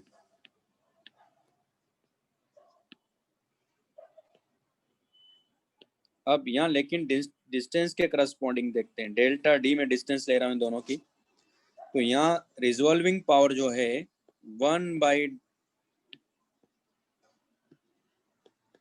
बाई डेल्टा डी, ये resolving power of microscope equal to होगा 2 mu sine theta by lambda. ये उस केस में होगा जब ये नॉन ल्यूमिनस ऑब्जेक्ट है ना। और रिजॉल्विंग पावर 1/डेल्टा डी, और ये होगा 2 mu sine theta divide by lambda की जगह हो जाएगा 1.22 लैम्बडा जब ये ल्यूमिनस ऑब्जेक्ट है। ल्यूमिनस ऑब्जेक्ट मतलब ऐसे समझो कि मान लो आपने कैंडल लिया और कैंडल मान लो बुझा हुआ है, तो वो हो गया नॉन ल्यूमिनस ऑब्जेक्ट। और कैंडल को अगर आपने जला दिया तो वो हो गया ल्यूमिनस ऑब्जेक्ट। क्लियर है? तब ये होगा। ये भी बोर्ड इसमें नहीं दिया है, एनसीईआरटी में नहीं दिया है, ये भी स्टेट बोर्ड की बुक में दिया हुआ है ना। तो एनसीईआरटी में सिर्फ ये वाला फॉर्मूला दिया है। ठीक, तो वैसे तो याद रखना है, एनसीईआरटी में फॉर्मूला दिया है, इसका मतलब यूज यही वाला फॉर्मूला करना है। क्योंकि ये आया 2020 में, ये क्वेश्चन आया हुआ है, या तो जैन में आया है, सितंबर में आया है। तो इससे रिलेटेड क्वेश्चन आया, जहाँ म्यू साइन थीटा को बोलते हैं न्यूमेरिकल अपर्चर। जहाँ म्यू क्या है? म्यू ऑब्जेक्ट और लेंस के बीच का, यानी ये इधर का मीडियम का रिफ्रैक्टिव इंडेक्स है ना। मैं लिखवा देता हूँ, ये लिख लो पहले, फिर लिखवा देता हूँ मैं।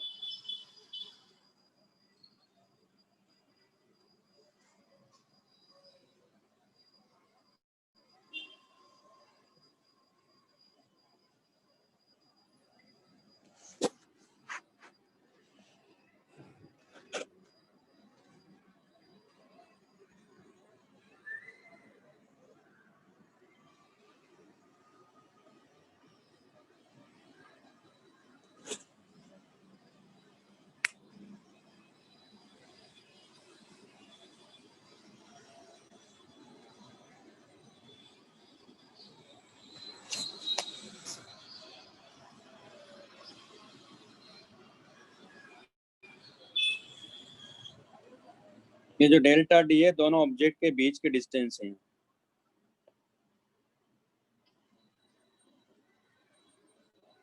इसको भी डेल्टा डी को क्या बोलेंगे? Limit of resolution.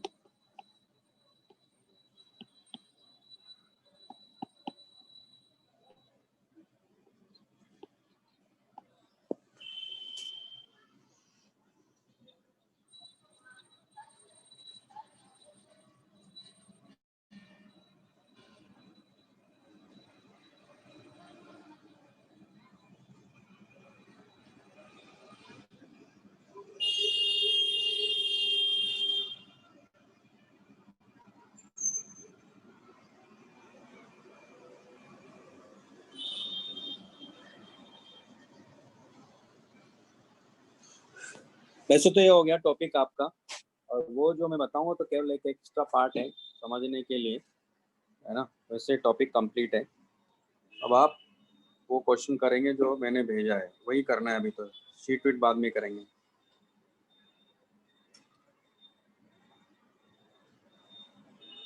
क्योंकि मेंस के पर्पज से इम्पोर्टेंट टॉपिक है, आप इसको अवॉइड नहीं कर सकते हो। सिंपल क्वेश्चन आते हैं वो मेरे ख्याल से 70 या 80 कुछ ऐसे क्वेश्चन है, 86 कुछ ऐसे क्वेश्चन है, तो उसमें सब दिया हुआ है, कोई दिक्कत नहीं होगी आपको। और उतना जितना चाहिए उतना है उसमें।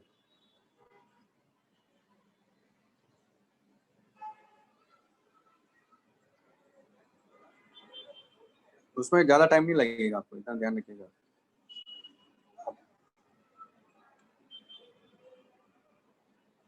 अब करेंगे तो देखो ऐसा है कि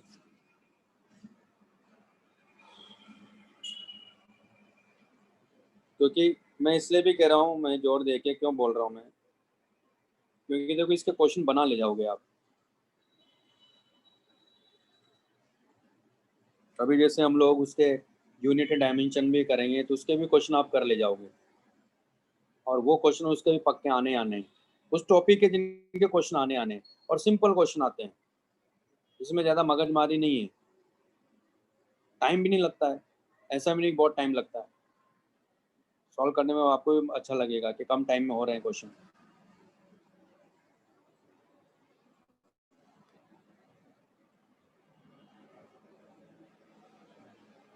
लिख लिया? हाँ सर। हाँ सर। अब इसमें लिखवा देता हूँ मैं एक पॉइंट यहाँ। म्यू म्यू क्या है? Refractive index of medium between objects and lens. Objective lens की बात कर रहा हूँ मैं यहाँ।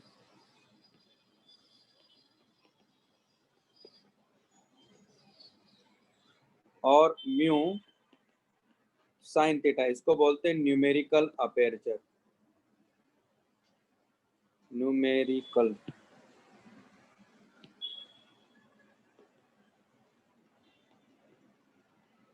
ये भी 20 में, इससे मेरे ख्याल से सितंबर में आया था इससे रिलेटेड क्वेश्चन, तो देख लीजिएगा आप। तो म्यू साइन थीटा इक्वल होता है न्यूमेरिकल अपेर्चर। ये फॉर्मूला लगाना तो कुछ करना नहीं था, उसमें सब दिया हुआ था। फॉर्मूला याद है तो क्वेश्चन कर लोगे, नहीं तो कोई कॉन्सेप्ट तो होता नहीं ज़्यादा कुछ मेंस वाले क्वेश्चन में। फॉर्मूले ज़्यादातर जितने भी क्वेश्चंस आते हैं फॉर्मूला बेस्ड आते हैं, है ना। क्योंकि मैंने क्या कहा आपको, एक पॉइंट बोला है कि मैं एक्सप्लेन करूंगा, वो बताना इसलिए भी जरूरी है क्योंकि मेंस में एक बार नहीं 2 बार एक क्वेश्चन आया था कि जो सिंगल स्लिट है उसकी विड्थ को अगर डबल कर दें तो जो सेंट्रल मैक्सिमा है उसकी इंटेंसिटी क्या हो जाएगी। दरअसल वो 4 टाइम्स हो जाती है। तो वो जो फॉर्मूला है ना, उसी से ही वो समझ में आएगा आपको कि 4 टाइम्स कैसे हो जाती है। और दोनों बार यही क्वेश्चन था कि उसके स्लिट विड्थ को डबल करेंगे तो सेंट्रल मैक्सिमा की इंटेंसिटी क्या हो जाएगी, 4 टाइम्स हो जाएगी। अगर पहले आई नॉट थी तो बाद में 4 आई नॉट हो जाएगी। सिंपल, बस इतना सा क्वेश्चन आया था वो। तो वो उसमें उसको करेंगे तो समझ में आएगा आपको। अब उसको क्योंकि इतना टाइम है नहीं, उसमें पूरी मैथमेटिक्स है।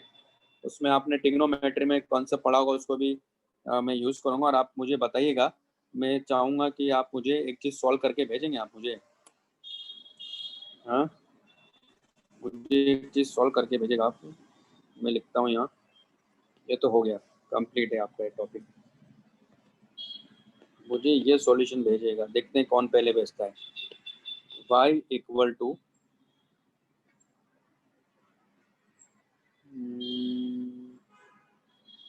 ए साइन ओमेगा टी माइनस के एक्स, और ये वाला ए प्लस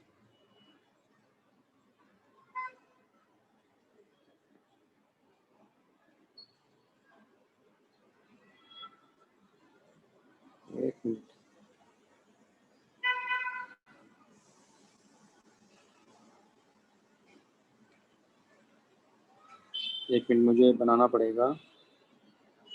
एक मिनट रुको, देखो ये क्वेश्चन मुझे भेजेगा आप कि y1 इक्वल टू, अगर मैं कहता हूँ a sine omega T minus के एक्स है, y2 equal to a2 sine omega T minus के एक्स माइनस फाइव है, और y3 इक्वल टू, सॉरी ये सब a ही है, मुझे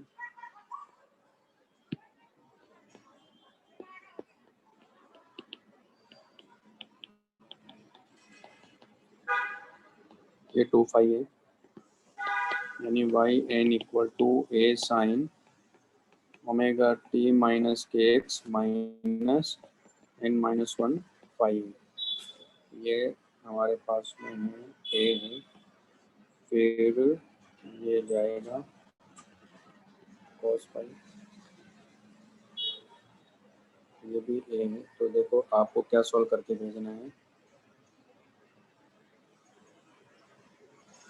ए I cap plus A cos five I cap plus A sine five J cap equal to, ये A net होगा हमारे पास में, तो plus A cos two five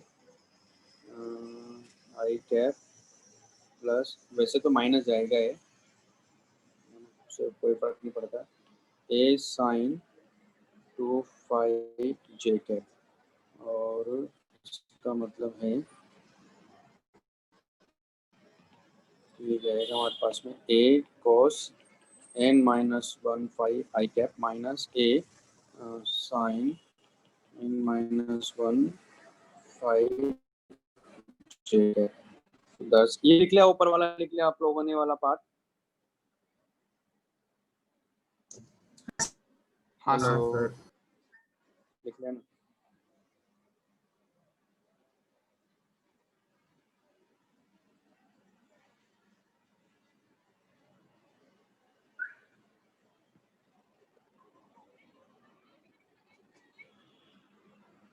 तो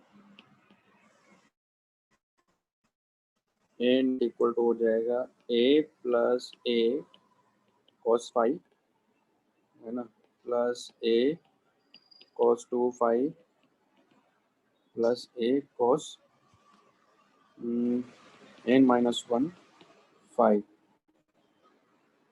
का होल स्क्वायर, इसका स्क्वायर कर देता हूँ मैं, प्लस इसका मिलेगा मुझे A sine five plus A sine two five, और ये हो जाएगा A sine N minus one five का होल स्क्वायर। ये सॉल्व करके भेजना है आपको मुझे, आप सॉल्व करके भेजेंगे मुझे? करेंगे?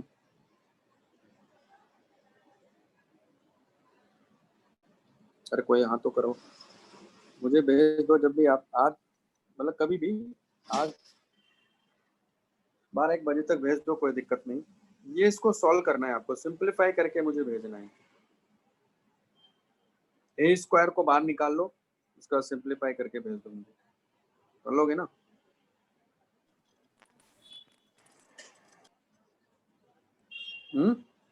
हाँ सर। हाँ भेज देना यार, पूरा प्रॉपर स्टेप के साथ। स्किप मत करेगा मैं, क्योंकि बहुत सही स्टूडेंट नहीं रहा हूँ मैं, है ना, मुझे चीज़ें कम समझ में आती है, इसलिए एक एक स्टेप स्किप नहीं करना है। चलिए फिर आज इतना ही, और वो क्वेश्चन कर लो जो भेजा है वेव ऑप्टिक्स के, डिस्कस करूंगा उसी में से। तो हाँ बोलिए। सर वो एक इलेक्ट्रोस्टैटिक्स का डाउट था, आपको भेजा है।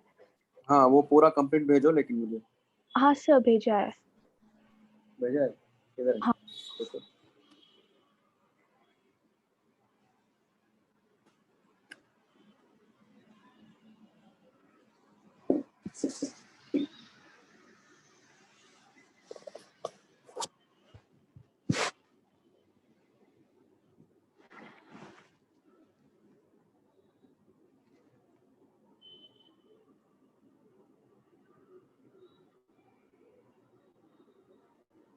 अपने का ग्रुप, अच्छा अलग से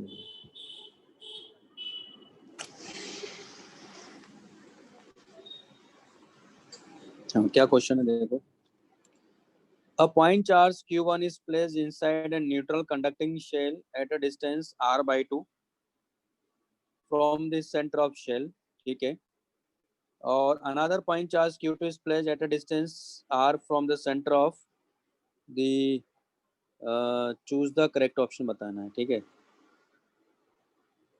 Center of the shell and choose the correct option. ठीक है. कह रहा है कि magnitude of force on Q1 due to induced charges at the inner surface of the conducting shell is 0. The magnitude of force on Q1 देखो क्या हो रहा है इसमें.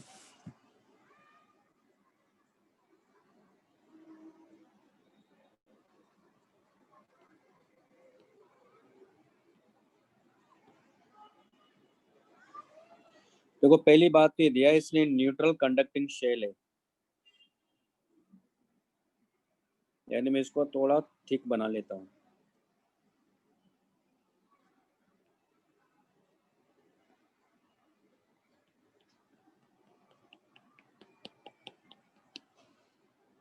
चार्ज यहाँ रखा हुआ है, Q1 चार्ज है और Q2 चार्ज है. होगा क्या यहाँ, इस Q1 की वजह से अंदर की साइड माइनस Q1 डेवलप हो जाएगा जो कि नॉन यूनिफॉर्म होगा. तो अंदर यहाँ माइनस Q1 डेवलप हो जाएगा. क्यों हो जाएगा? क्योंकि उसका रीजन क्या होता है कि इसके बाहर इनका कंट्रीब्यूशन 0 होना चाहिए.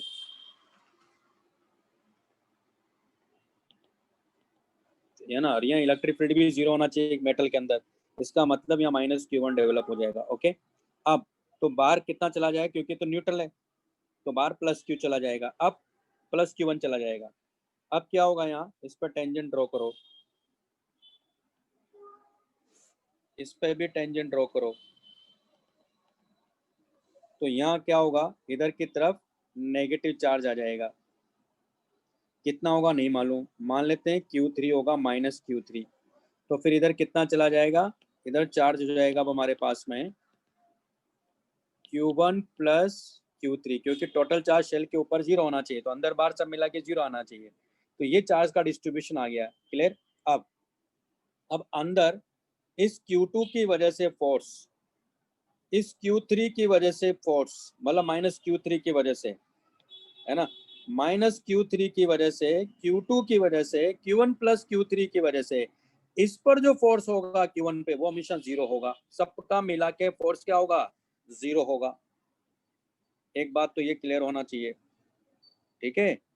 तो अब आगे क्या कह रहा है वो समझते हैं, क्योंकि क्वेश्चन तो बड़ा धुआंधार दिया हुआ है ऐसे जैसे कि. तो ये हमारे पास में r/2 है और ये जो डिस्टेंस यहाँ से दिया है ना, centre and another charge placed at a distance from the centre of shell. तो ये दिया इसने r√7/2. चलो देखते हैं. तो ये कह रहा है कि the magnitude of force on Q1 due to induced charges at the inner surface of the conducting shell is 0. वो तो नहीं कह सकता मैं 0 होगा, नहीं. अगर ये चार्ज सेंटर पे होता तब मैं कहता 0 होगा, अभी 0 नहीं कह सकते हैं. अच्छा भेजता हूँ, एक मिनट.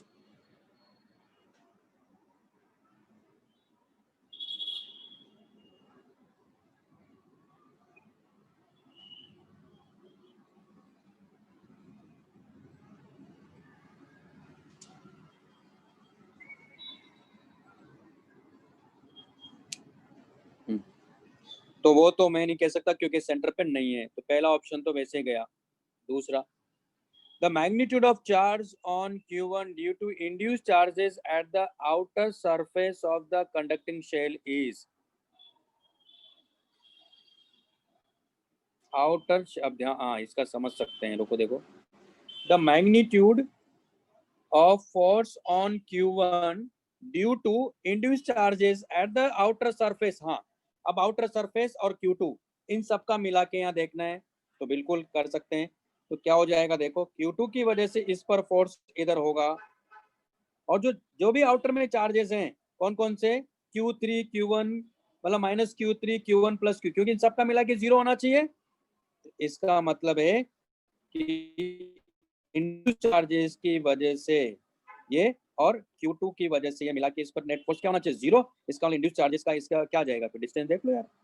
तो ये आ जाएगा दरअसल Q1 Q2 by 4 pi epsilon naught R square by 4 plus 7R by 4, है ना।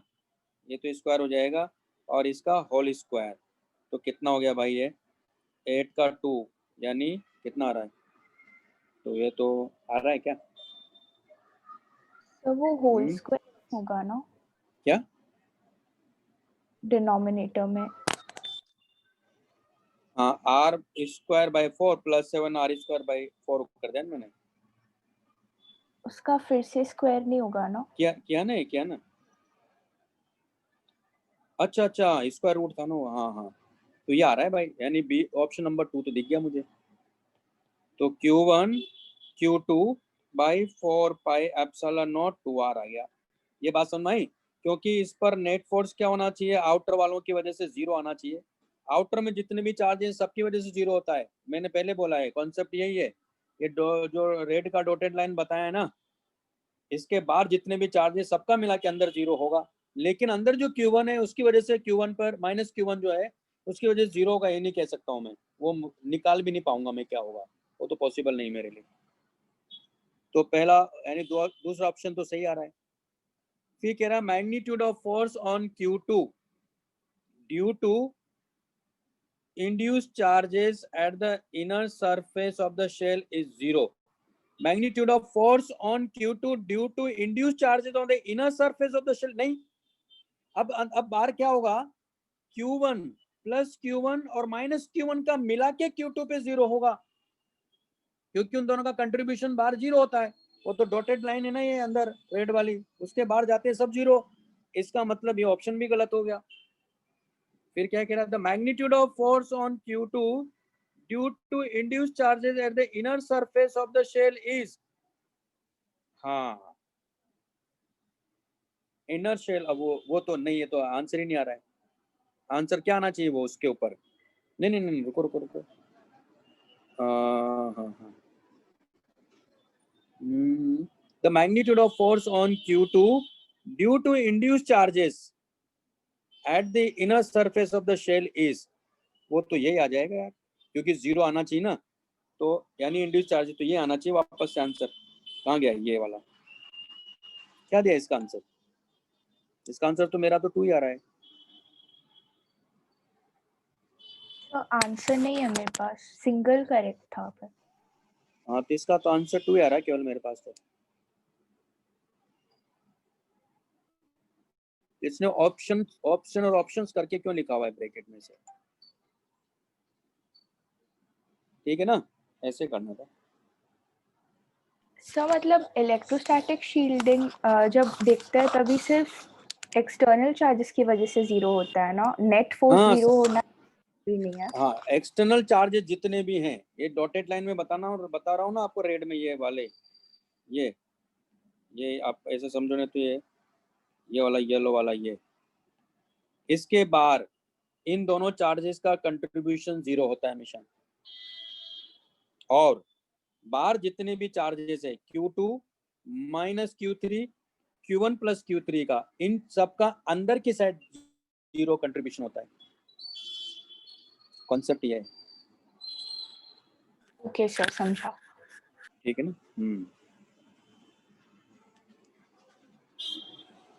चलिए फिर, ओके बाय।